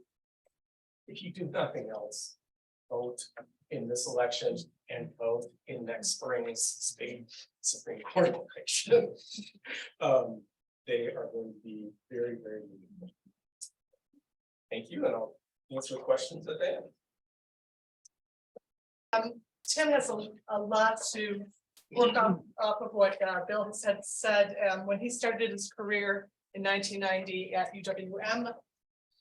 Early on, that idea of community building and working with his students and going out into watersheds and working on remediation. That sense of community building became fundamental to what he does.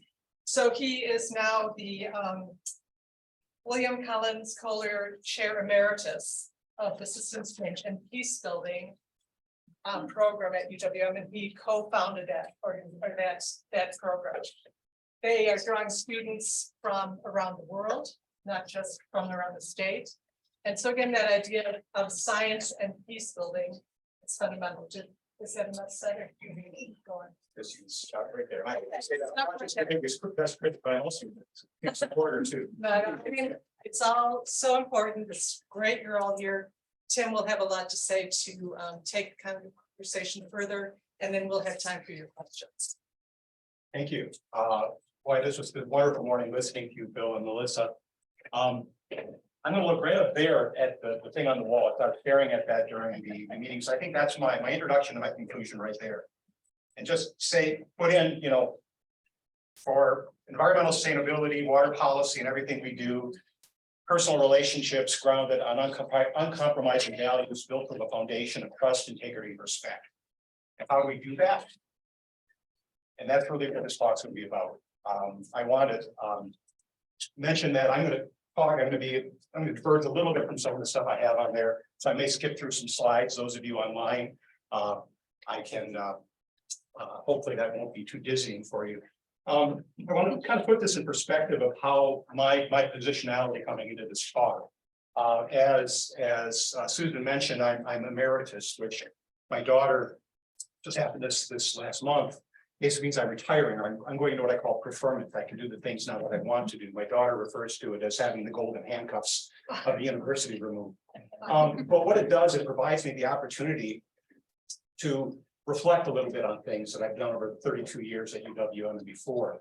So today I'm going to be kind of pulling together a lot of different thoughts, some of them organic, some of them I'm just developing here as we talk, as an emergent conversation with you, kind of practice what I try to preach. So if you're so moved during my talks, it's sort of, I have to ask this question now, please do. I won't be offended by that. I want to feed off your energy. Because that's one of the real principles of systems change, is listen to the system, find the energy in the system, and work with that energy. You know, big problem with engineers. They want to control the water, work with the water. Gravity's a law, not an option. Okay, so that could be kind of the point of what I'm going to try to get through this talk with you, and I think the conversation after. I want to acknowledge the serious problems we have out there. Some of them will come up in the situations I talked about, challenges with the politics, challenges with the policy, but I want to approach it from the standpoint of hopeful anticipation. I was thinking about on the way here, a conversation I had when I first came to UW Milwaukee as a young assistant professor, just wanting to save the world. And some of you may know the name Lee Kernan, who was with fisheries for many years with the DNR. I was at one of the DNR early fisheries meetings, and I was talking about you know, how we need to use, you know, knowledge and we need to stop planting these exotic Pacific salmon in Lake Michigan, because you know what, we need the native species back. And Lee, in his wisdom, pulled me aside and says, Tim, you got to realize that people care about Lake Michigan because of those salmon. When we put them in there, there were dying alewives washing up on the beach. It was smelly. It was like, we don't want any part of that. And suddenly, when those big, beautiful fish came swimming up the river, and people found out they were toxic waste and they couldn't eat them, suddenly that shifted the system. Suddenly the people started rallying around. They went to the politician, you know, we got to do something. He said that set the stage for what we call now non-linear change, a window of opportunity that you have to be aware of. And when that window opens, you have to be ready to act. So I think one of the lessons is, you know, change is not linear. It happens in spurts. That's kind of my evolutionary background. I'm an evolutionary biologist by training, who then sort of got involved, as Susan said, into restoration. I realized through the restoration work that my successful restorations had less to do with the cutting edge science that I did, which I don't downvalue that, but it had to do with just how much community we built around the project so that the community continue to learn and adapt and make the project successful. And that is one of these, again, based upon how do you build community around these things? What do you do at large scale, small scales, and lower scales? So I also want to acknowledge in my reflection on this, sort of where I come from, acknowledge my dad, sort of the philosophical approach I take in looking at my projects. He used to say, there are two kinds of people, Tim. People who think there are two kinds of people and those who don't. And you know, and that's true. But it got to say, yeah, facts are not relative. You know, I'm not sort of Trump is saying, okay, alternative facts. I'm saying, you know, we have to recognize that facts depend a little bit on how we define, we take observations, but then we create information based upon the questions we ask of that. And it goes on, he said, you know, related to that, for him, there are saints and saint makers. He'd oftentimes say, I'm the same, he'd say, I'm the same maker. But you know, the whole thing is that good and evil, bad, good, who's on the right side, who's on the wrong side, kind of depends on your perspective. And I think to that extent was encouraged through my dad to not necessarily go in thinking I'm right, but being recognized that who's the saint and saint maker depends upon which side of the aisle you sit on, where you are in terms of age, where you are in terms of socioeconomic status. But I also really need to recognize my mom, whereas my dad was much more of an empiricist. He was a machinist. He was mechanistic. He would build things up deductively from small pieces to wholes.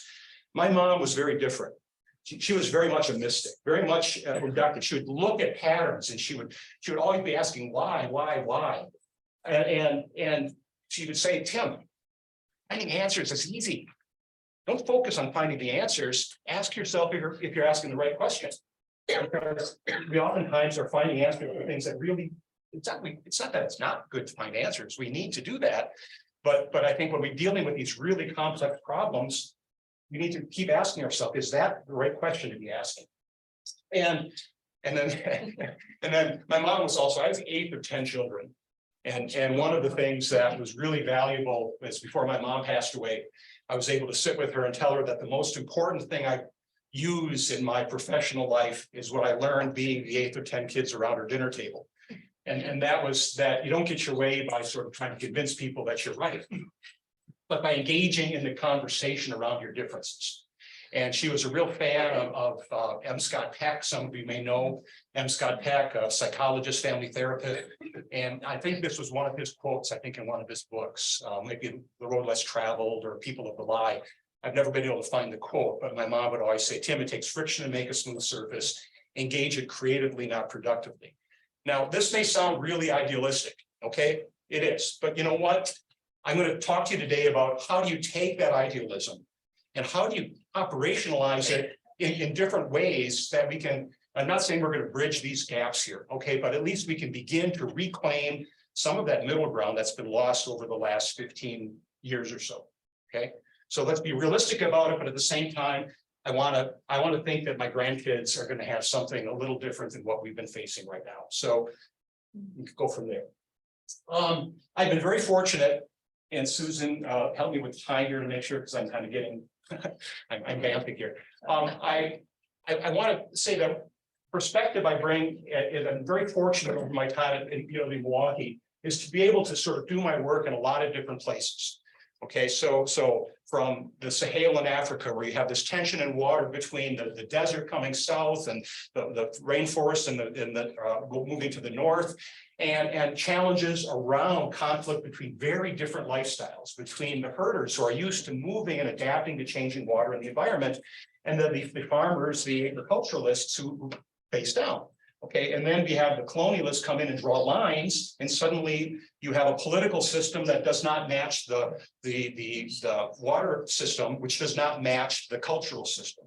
So recognizing that around the world, one of the biggest problems we have, as discussed, which we'll come back to hopefully, is that we have, as human beings, made decisions that disconnect us from who we are, from our culture, from our society, from each other, and disconnected us from the environment. So we're not able to make decisions at the right scale, at the right time, whatever. So, whether you're talking about sort of biodiversity in Lake Victoria, whether you're talking in invasive species, whether you're talking about water conflict in agriculture up at Lake Turkana, whether you're talking about, and some of you have seen the bonobo exhibit at the Milwaukee Zoo. In the Congo, where you have the conflict between indigenous rights and conservation. These are problems that are happening around the world related to water, related to people. I'm also very lucky to have worked for many years and continuing now in Southeast Europe, along the Black Sea, Romania, Ukraine, Danube Delta, on challenges related to, say, sturgeon and fish migration throughout the Danube River, up all the way from Romania up through Germany and the Balkans, and water conflict transboundary. And in these cases, you have this long history, and you recognize that the problems that we're working on today are emergent from issues that have been going on for a long time. And that if we focus too much on the symptom that we're observing today, we may patch a moment, but we will not actually deal. The problem will keep recurring. This is one of the, what we call the sustainable peace building, is we don't just try to resolve the existing conflict, but we try to understand what's the system within which that conflict is occurring.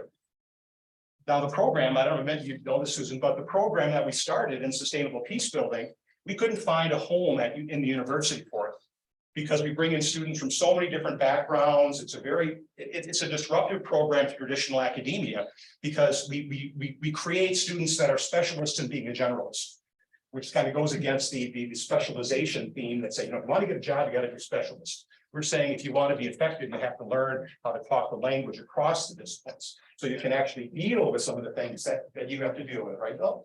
All right. So what we found out, we found our home. I don't know if any of you are nurses, but we found our home at the College of Nursing, because nurses look at health as more than the absence of disease. Sustainable peace building looks at peace as more than the absence of conflict.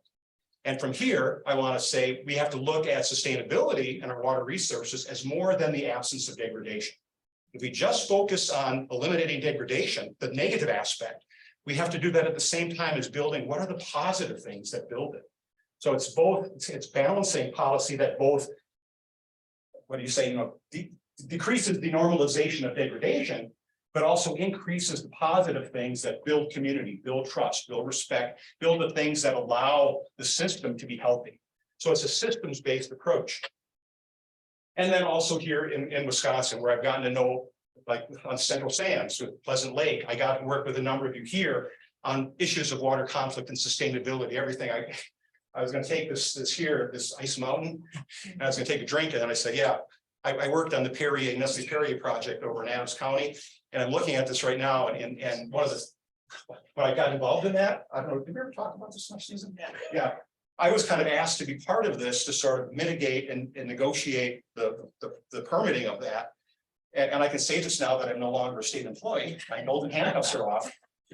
Colleagues in the DNR said, Tim, we need you to come in as an expert to help slow this down. Slow it down, because we don't have the policies, laws in place to regulate this. So we entered into a very good process to just really say, okay, let's do this down. And eventually Nestle Perrier They did get their permit, but they decided, you know what, this is too complex, we're gonna move to Michigan. So it probably sourced in Michigan because we were successful in Wisconsin.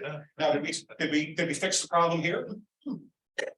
Well, we stopped the symptom, but then it emerges someplace else, so I'll let somebody else answer that. Yeah.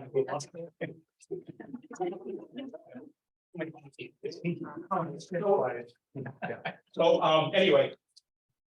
So before I start, I want to get specific here to talk about Wisconsin. I'm going to talk a lot about an example that touches on what Melissa talked about with the public trust, what you talked on about in terms of how the DNR has been disemboweled in its ability to basically take a progressive and effective step. And I meant those two words here. Okay, so if this is being recorded, in our ear system, I'm on your side on this. But to really, no, I forgot what I was going to say. To really get at how do we engage productively lessons from the past, and how do we kind of use that to understand how we can sort of build a better set of interactions and systems and policies going forward.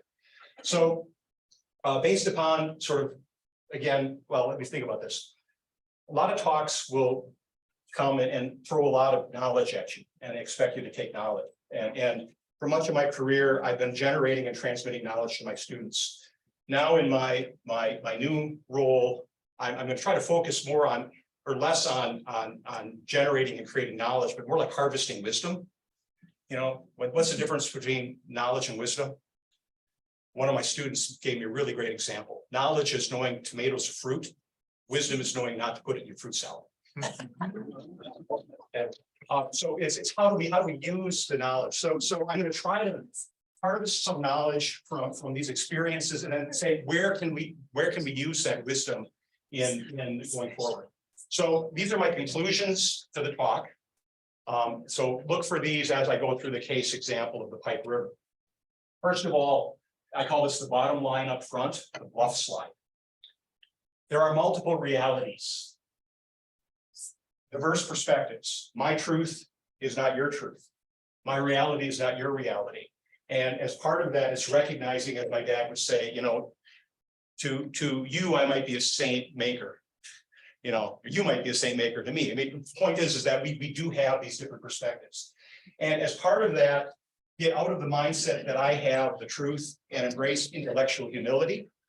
As a evolutionary fish ecologist going into a college of nursing, where I was not only a non-nurse, but also the only man on the executive committee, you have to embrace the intellectual humility that, you know what, I don't know things, you know, and be willing to say, yeah, you know, I'm not the expert on this.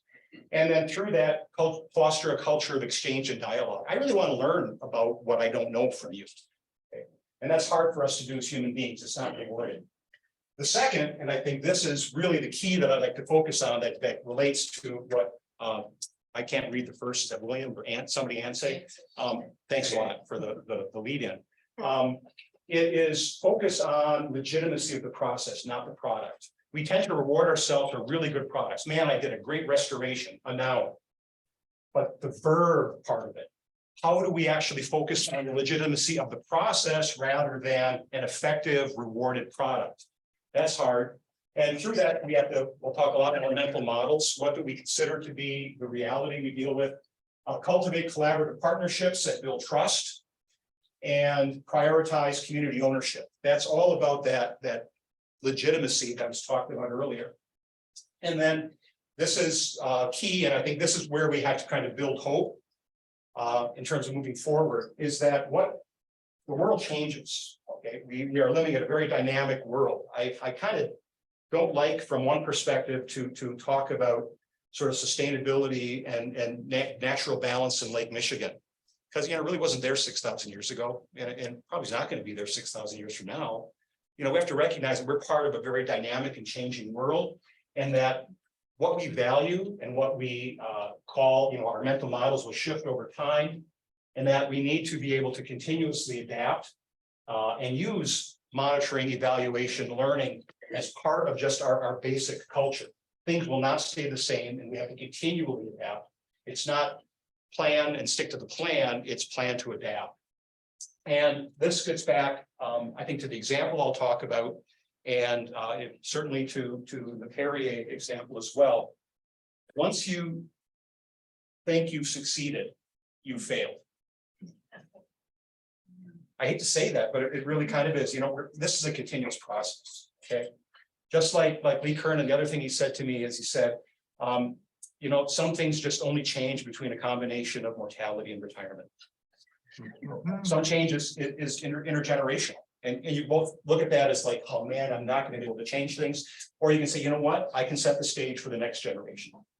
And, you know, I think as an educator, as a policymaker, I think that's one of the real things we have to recognize, is that things do change and we have to be ready for that. So the take home message is, again, back up to that, is through the process of community building, we have to balance between expert knowledge and knowledge equity. Finding places within the program, policy, project cycle to bring people into the table, to bring them in, to get their value, get their input, and find a place to use their knowledge. It may not be in designing a wetland. It may not be in dealing with toxic chemicals. It may not be with shore erosion, but it might be with other parts of the system. Bring people in and let them know you value the knowledge they bring in. Okay, because it's their reality, and that their reality has to be valued. The second is that prescriptive solutions can be very effective in the short term until things change. And if you value and you work on a participatory emergent process, that tends to be effective in the long term. Which brings me to the last point on the bottom there, the balance between, there's an old African proverb, some of you probably heard. If you want to go fast, travel alone. If you want to travel far, go together. Okay, and that's one of the balances we have to place. Is this urgent? Do we need to get this done now? Or is it emergent? Is it something that we have to engage in a longer term process? I do a bit of consulting work and with a number of boards of directors. That's where a lot of the conflict arises within boards of directors. Some people want to let's get this done quick and move on because they're time constrained, and others who are more engaged in the larger community process are saying, well, we need to look at all these larger term issues. Having people who can balance that is really unique. If you find them, cultivate them, because that's what we need to be ready for when those windows of opportunity occur for a project to really take off. Okay, so I'm close to my 30 minutes here. So what I want to do is really quickly get into the Pike River and make some of these points, and we can go through the discussion and Q&A about them. The Pike River was an agricultural watershed that was ditched and created by steam shovels back in the 1800s, which turned basically a wet mesic prairie into a drainage ditch that coalesced into what's now called the Pike River. Now, there was a river there before, but you basically, through agricultural development, it became what we call the Pike River. And with that, then, that economic development based upon the agriculture system led to a lot of development through Racine, Mount Pleasant, and that development led to some really large growth in impermeable surfaces, which then led to a lot of flooding problems. Very common sort of thing that happens, urban sprawl development leads to flooding. That flooding created a significant challenge for Mount Pleasant, and Mount Pleasant, working with the Southeast Wisconsin Regional Planning Commission, came up with a flood control plan, which eventually led to the Pike River Restoration Project, which was a 20+ year project that I was involved in. Now, the Pike River Project is held up as a great example of restoration. But you know what? It wasn't simple, because there was conflict, there was disagreement, there was court cases, there were Supreme Court cases, there's all these things. But we eventually, over 20 years, got to this really great project. It's really successful. It's now, it went from beginning, you know, Mount Pleasant now is so excited about it. They have these trails, they have this incredible green corridor, which was a drainage ditch 20 years ago that was flooding. And if you just look at the end now, say, Mom, this is great, let's do it here, let's do it here, let's do this other places. Well, you know what? We can't. What we did back then can't be done today. Now it could, and maybe we can going forward, right? As today we can't. But what River did is they basically had population growth, as I mentioned before, leading to flood hazards. At flood hazards, they put together a plan to create flood storage and channel modifications. The DNR turned down that plan because it violated the public trust. They went to facilitation and decided, okay, what we're going to do is we're going to create wetlands, create fish habitat and prairie restoration. So that was the plan that came out of the conflict, which I'll show you, you can read more, and I'll show you a place where you can learn more about that. But what happened was the process that was put in place to get to that plan to permit created an emergent structure that allowed the community to continue to participate and imagine and dream the Pike River to be something more than what it was.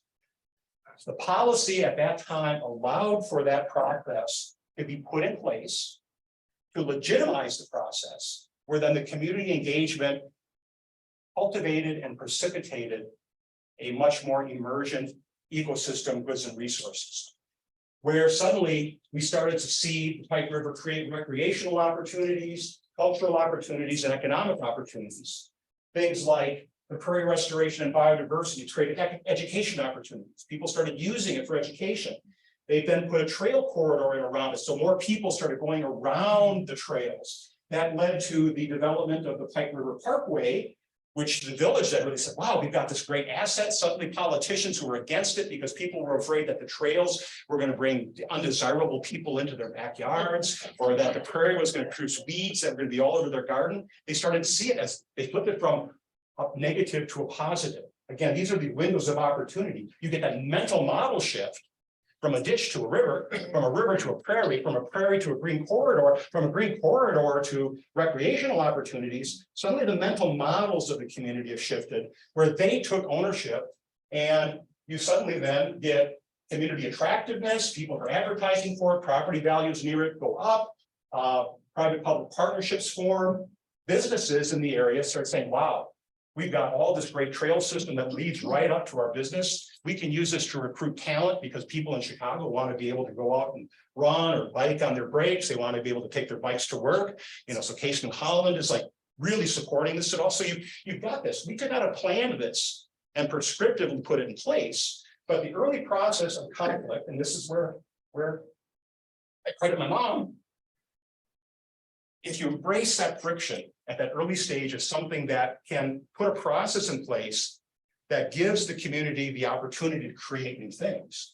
You take, how do you say? I want to say you take it out of the DNR's hands. That's, I don't want to say we want to take things out of the DNR's hands, but you shift the power to the people who can then use that power to facilitate things that are positive for the environment, positive for the community. Now, there are caveats to that, and you have to be wary about problems. So I'm going to skip to my conclusions here, and I'll make available, if you want to learn more about the details of what happened during that process. It's in a paper that just came out with my former student, Andy McGuire, called Restoration as Social Ecological Transformation, Emergence of the Pike River Watershed, where in that paper, and this is sort of a diagram of the paper, which I won't go through, but it lays out the timeline of what had to happen between the initial flooding, the permit denial, the Chapter 30 permit that Melissa talked about was so important.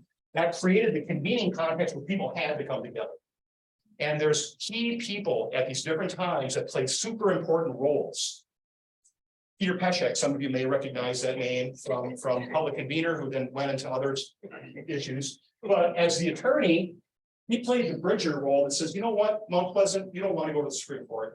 You want to go into a facilitation. And he's the one who contacted me, and he said, Professor Ellinger, you need to come here and help to develop a language so that the village people can learn how to talk to the DNR in language that he felt they really want the same thing. Their interests are the same. They just have different ways they want to get to it. So I'm not taking credit for that, but Peter was the one who said, let's bring these people together, which created this facilitation, a year-long facilitation, which took a lot of energy. but basically people like Kane, like Luba, a lot of the big DNR people came together in that, which then led to a legitimacy of a process, which then put in place a design phase, which brought people in to say, what can we imagine the Pike River to be? And then an implementation and learning phase that went for 18 years. We got a 20-year chapter 30 permit. That would not happen today. Because they said, okay, we're going to build into it a learning process where we don't know what you're going to do in phase 3, 4, 5, 6, 7, 9. But we're going to incorporate kind of a learning phase that we have to kind of review it. We don't have to approve it, but we need to review it at every one of those phases. So that was what built trust in the system and allowed it to work. So just to give you an idea of some of the things, these are some of the people that were part of that. They're really important. You might know some of these names: Sue Schumacher, Bob Beeble, Don Reed, a big wetland person throughout here, engineering partners and things of that sort. So as part of that facilitation, a couple of things I want to point out that were really important is what is the public trust, as Melissa was talking about earlier. Is the Pike a living river or a drainage ditch? That mental model shift had to be negotiated. There was a real concern by Mike Kane that if we fix this river, it's going to basically set and stage more urban sprawl.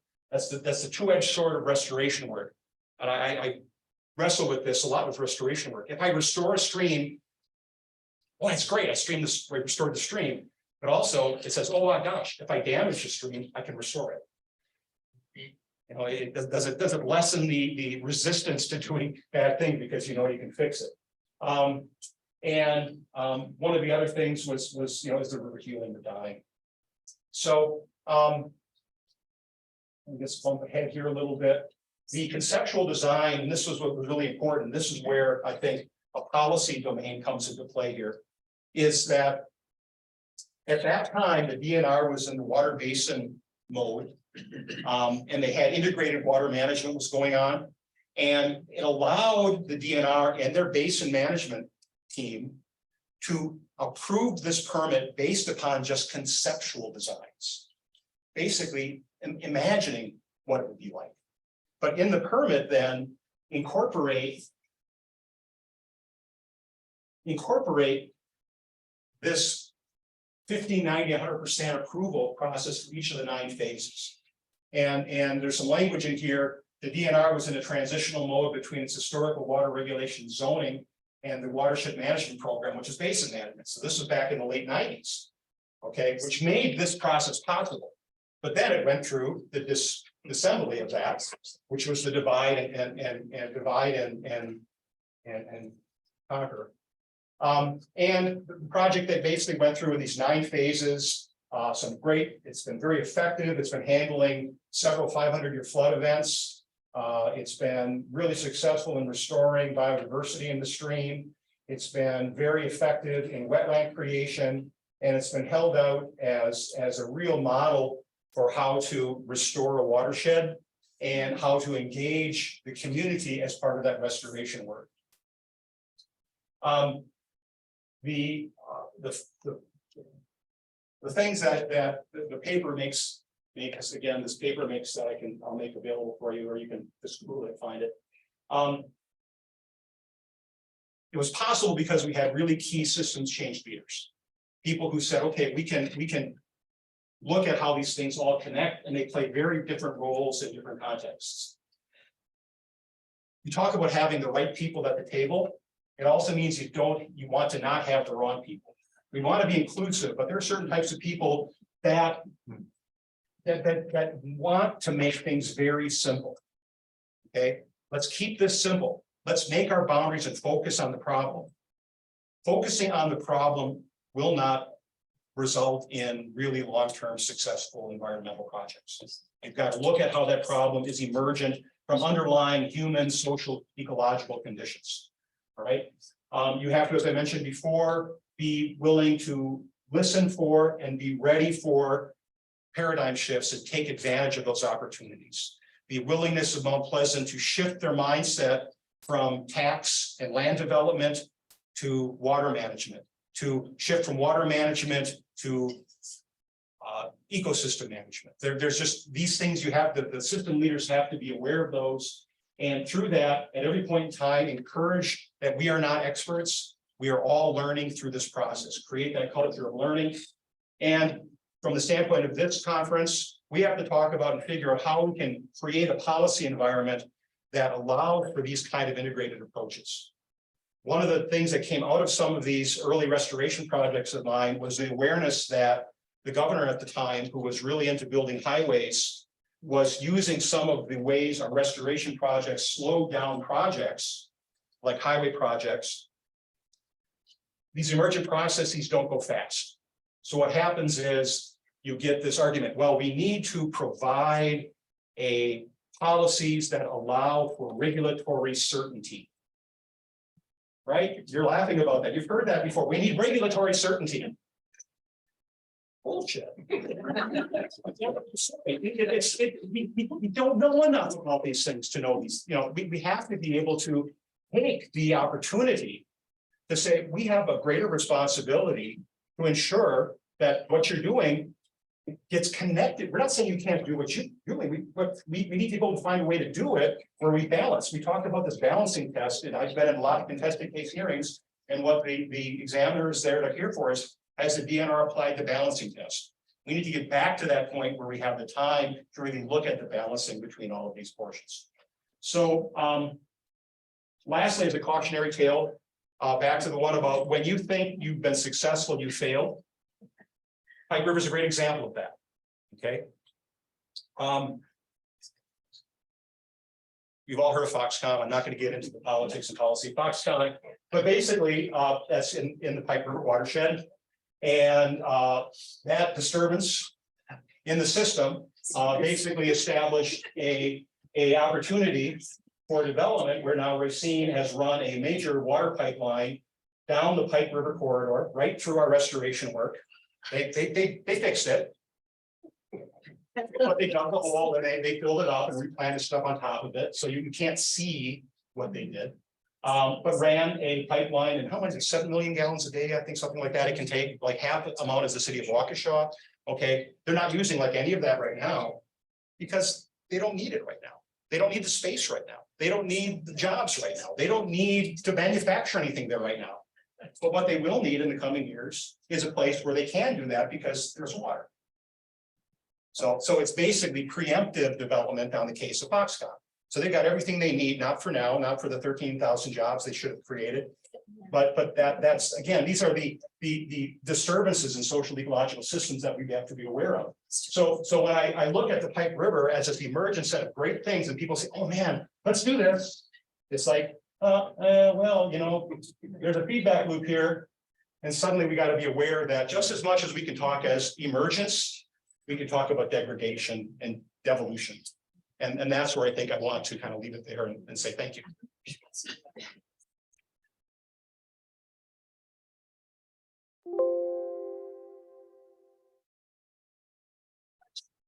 Few minutes for questions. I wonder if anybody has questions that have come out since, during Tim's presentation, if you want to ask that first, and I can bring a mic back to you. Anybody have questions or thoughts based on this last whirlwind of thought provoking? I mean, it's fabulous. My brain dump. No, anything? Yeah. Shay. You should be able to be picked up Okay. in the front of the room. Just a question about about the watersheds that you were talking about. How do you integrate? When you look at, for instance, your map, are there areas where the watersheds overlap? And how do you bring in diverse, if there are rivers, for instance, that kind of flow between watersheds or drain and all of that? How do you bring in those subgroups, I guess? Talked to me 6 or 7 months after my team has had a little bit more, but it's another reason why we picked the central Wisconsin basin is because the Wisconsin River flows through that entire basin.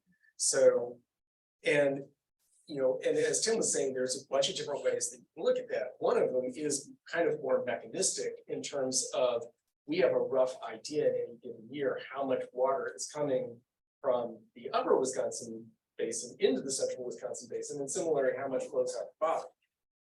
And that's one way that you can look at it. There's pollution load that comes with that, things like that. So yeah, the thing about watersheds is they are by definition nested. So, and, hydrologic service has numbers and, ways of dealing with them, but so the central Wisconsin basin, just going the other way, there are 29 sub basins, there's watersheds within that. And to me, that level of, complication, if you will, is actually useful because I don't know what's going to come out of the discussions that my team is having. But one way to think about watersheds is kind of turtles all the way down. So you can take the central Wisconsin basin and there may be kind of precepts that you want to apply at that level. But a major part of that may be also that you want each of those 29 sub watersheds to do their own thing. So that there'd be an element of this that is coming from kind of the smaller scale to the larger, and you set side rails to make sure that. So I think that there will be kind of a dynamic tension there, and the same thing is going to be true to some degree, like what's happening in the upper Wisconsin River and what you're sending down to the lower Wisconsin. I don't know if that answers your question. That's very helpful. And I mean, that really is so important when we look at what's happening on the land surface. Recognizing that with many of these small watersheds, the groundwater doesn't match the surface water. So like sometimes we have groundwater being pulled out, we're just taking water out of a river in a different basin. And that's a real challenge.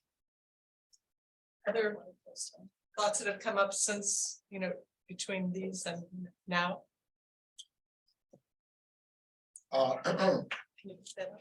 Everything seems to take a long time and a lot of public involvement and all that, but it just seems like some of the rivers.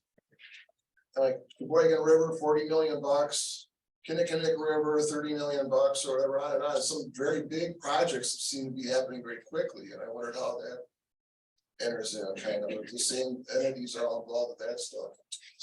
I've been involved with like the Fox River up in Green Bay, Fox River PCV cleanup. I'm part of that natural resource damage assessment work. When things are sometimes part of like a super fund process, there are structural processes in place that tend to move around, especially when there's a potentially reliable. That's the responsible party that has money on the table. So sometimes when there's someone who they can bring in to pay for it, it tends to move a little bit faster. But then those are focused on very specific fixes, like saving people from exposure to toxic chemicals. Those things are different than like what I'm talking about, which is much more ecological services and systems. When public health is involved, and you've got legal context to this, people tend to move a lot faster. Well, we like them to move faster and hopefully can. But it's a different government entity or something. I mean, the dams in the Milwaukee River and everything else, is that one umbrella kind of thing, or is that all by the EPA or? There are different jurisdictionals and legal processes involved with each of those. If you're moving a dam, you bring in FEMA. When you're, doing. There's a lot of different. This is your area. Yeah. No, there are different jurisdictions. There are also different. Again, kind of to Tim's point. So one, taking a look at the Milwaukee rivers, because I've lumped all three together, or the Sheboygan. Both of those are also areas of concern under the Great Lakes. Anyway, international work between United States and Canada. So it kind of depends on how you define short term. Those things have been going on since they were identified as AOCs around late 1980s, early 1990s. Fox River is also an AOC, which also, as Tim said, had the kind of benefit of being considered a Superfund site, which means federal law kicks in.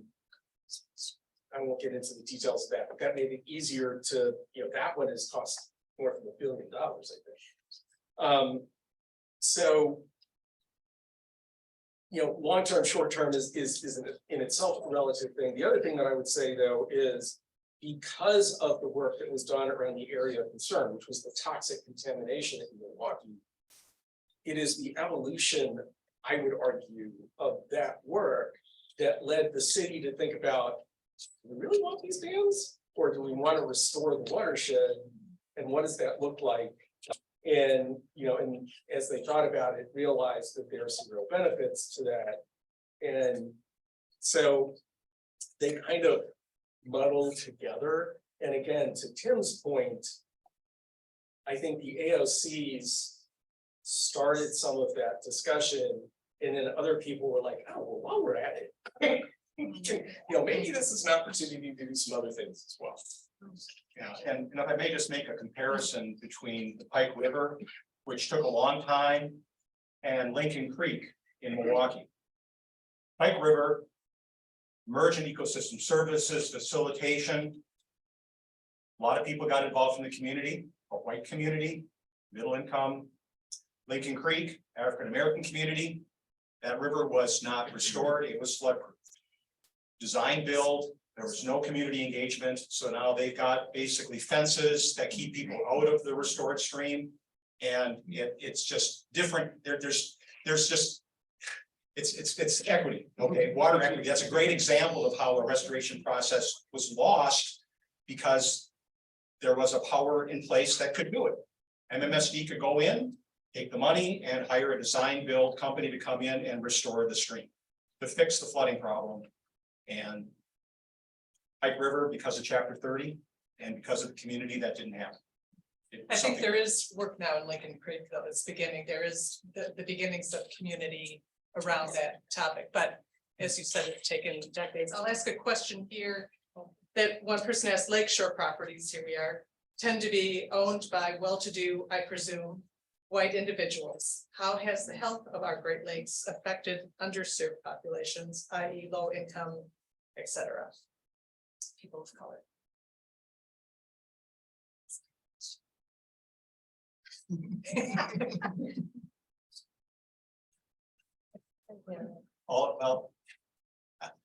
You go all around the world and you have different examples. I think here in Milwaukee, yeah, that multiple levels to that question. If you're just talking about the Great Lakes, who was the mayor that basically filled in the lake bed to create, Lakeshore Park? There are ways that's been dealt with in the past that are not allowed today. There are severe legal issues involved with gaining public access to the lake now through private property, and I'll throw that back to you. Yeah, it comes back a little bit to scale and exactly what you're looking at. If a lot of people, when they say the Great Lakes, they are referring fairly strictly to either the water body itself or the basin, and most people don't realize, particularly for the Lake Michigan basin, just how small the land area of that basin is. There are places in Wisconsin where it only goes, 3 to 7 miles inland. So, if you're talking about the actual shoreline, yeah, a lot of that is owned by people who can afford it. But if you're looking at the tributaries into the water, into the Great Lakes, that brings in a whole bunch of other issues, and probably are more the areas where you're going to run into environmental justice concerns about whether they're restored, if they're restored, how are they restored, and both from a flooding point of view and also from a contamination. And I will credit the Environmental Protection Agency. They have developed a very, very strong and vibrant sort of social science, environmental justice program that is working with a lot of areas of concern. So that as part of the restoration projects, they deal and they specifically study what levels of access and equity and damage. And for example, up in Duluth, there's some major activities going on in the St. Louis River to engage with some of those historically racialized aspects and risk problems and help with the restoration process. So a question was asked, I think Melissa touched on this, is the word grandfather still relevant when it comes to properties too close to the water? Yes. Is the fast answer. Well, in DNR, we say archived. Or archival rather than grandfather. Is that what you mean? I don't know who asked this question. That was my question. Okay. I'm just thinking as a general term, because we've always heard this grandfather in, so if something's grandfather, we have a lake property up north, and there are some properties that are right down on the water, literally. And I know that they're too close to the 75-foot limit. So what happens if that particular property decides the same septic fails? And someone's still living there, and who's gonna control anyone who's too close to the water, too far down, if there are issues with that person's property? Typically, local communities will have impervious area and structural limits on how much you can develop. If you're still within the same footprint, you can usually do whatever you want. But I'm saying footprint that's too close to the lake. Yeah, even if it's. Yeah, let's if it's say that built. property has to be condemned or torn down. If it's torn down, then it's a whole new That's footprint. and you have to- it's a moot point, then you have to automate it. If Um, that little guy still wants to live there, doesn't want to move. maybe. Well, and there's also this other talking complicating about myself. factor of if your neighbors are closer than that 75-foot limit. You just have to be between that. You can still be closer than 75, but if you're still behind your neighbors, Right. then you're not being limited by that. So Okay. there's a lot of. I just had a question. I completely agree. Participatory process, and that's actually how you gain long-term support, and meaningful change. But how do you actually fundraise or maintain funding for it? Because that's, the grant cycles are for projects, and then and they expect those products at the end, and I know those products are not gonna get where we need to go, but that's still what you're rated on, and that's still what you have to package things for. Do you have any thoughts on that? I didn't quite hear the first part of the question, but it had to do with funding. Yeah, so basically with funding is when grants are generally set up for products. Yeah, So, and a certain time frame. Yeah, I How do see. you fundraise for participatory projects that have these long timelines and have to have buy-in? Let's say, read the paper, we can talk about. One of the key things of system leadership, and I didn't talk about, is all these different roles that people have to play. And one of the critical roles in the Pipeline project was what we call the leveraging role. And because what happens when you start getting this sort of organic emergence, suddenly the dreaming starts triggering people to think, oh, wait, there's this agency that has this grant, or there's this foundation that does this. And suddenly you get sort of a collective action to raise money. We got money from Ducks Unlimited, we got money from Isaac Walton League, Fish and Wildlife, a lot of those, in addition to a number of private foundations that said, you know what, we work for diabetes and obesity, we're going to support some of these trails. It kind of reimagines what the support is, and different people have to do that. So you have to create an environment for that, and paper talks a little bit about that. The most important one was probably the DNR, because once we kind of, again, back to my early comment, work with the energy in the system.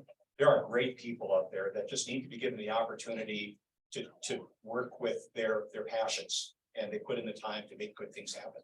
And I mean, to give you another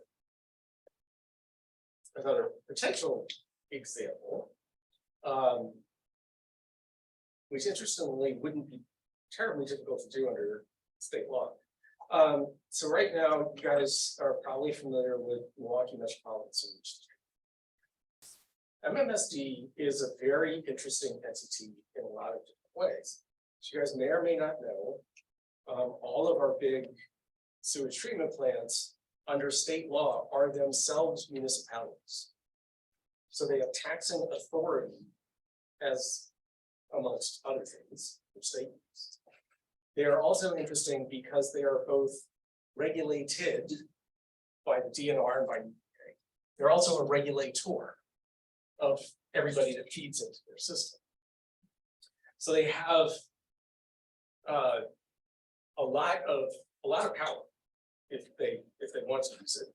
And I would argue actually that Kevin Schaefer, who's the current executive director, has been incredibly creative, mostly in a good way, in using that authority. Well, one of the things that you could do, and it came up as I was recruiting people for the basin team, is for each one of those water management areas, you could set it up so that all of the sewage treatment plants and all of the drinking water facilities are either owned or at least operated by a single entity.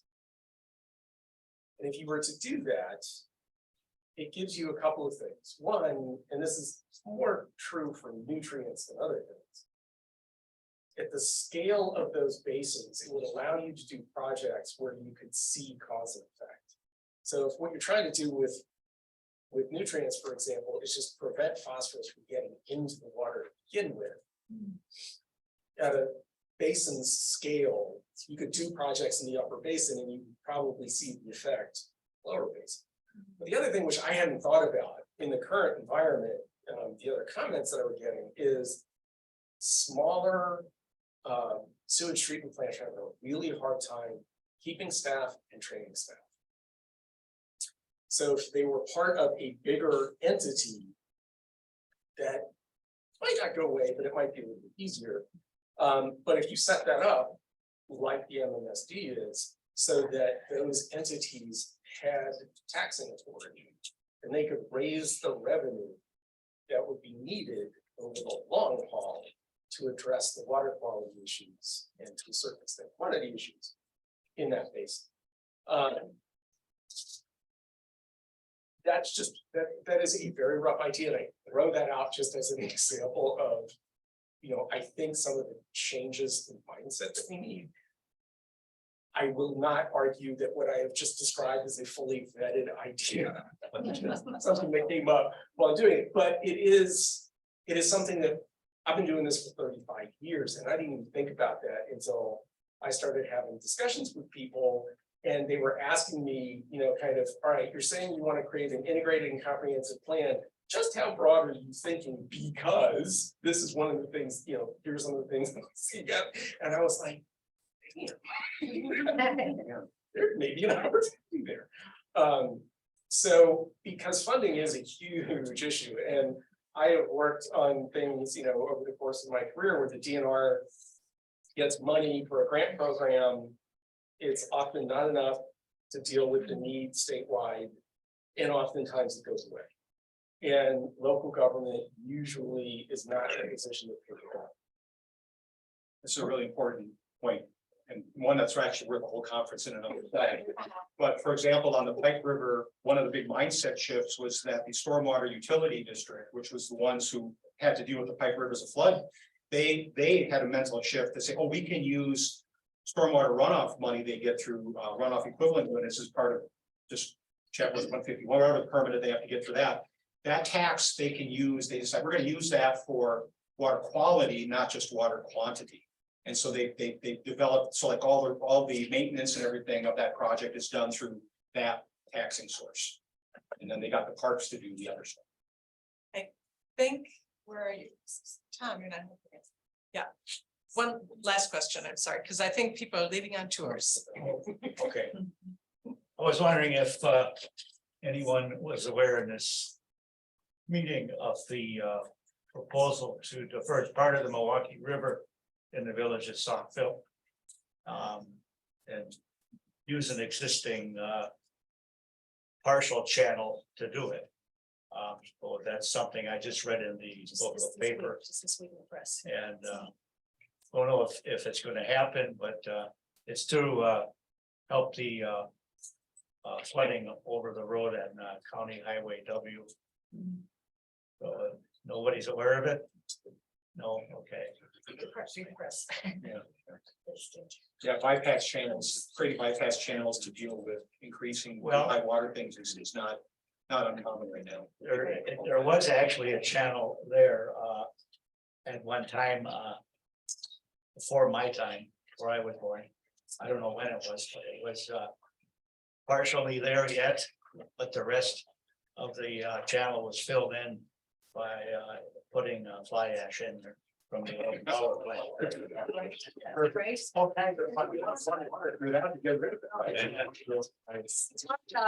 To say, there's so many issues, there's so much passion and so much knowledge here.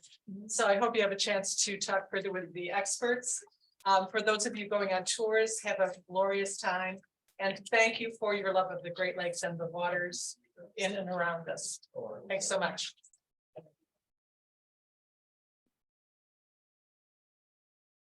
Thank you, Susan, so much again for moderating, all of you for joining us with us today in person, those of you who are with us online. Tim, Bill, obviously Melissa, fantastic presentation, so grateful.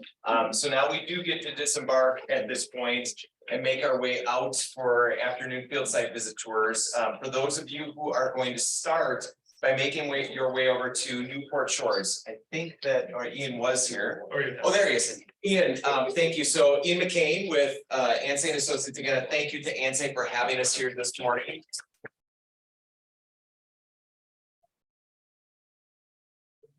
To visit with Newport Shores. So thanks for everybody for attending. I'm glad that space worked out pretty well this morning. If you're touring Newport, we have a little bit of a curveball this morning in that we need to go through a different entrance to get there than I thought. So I'd like everybody that's touring to come in a group if possible.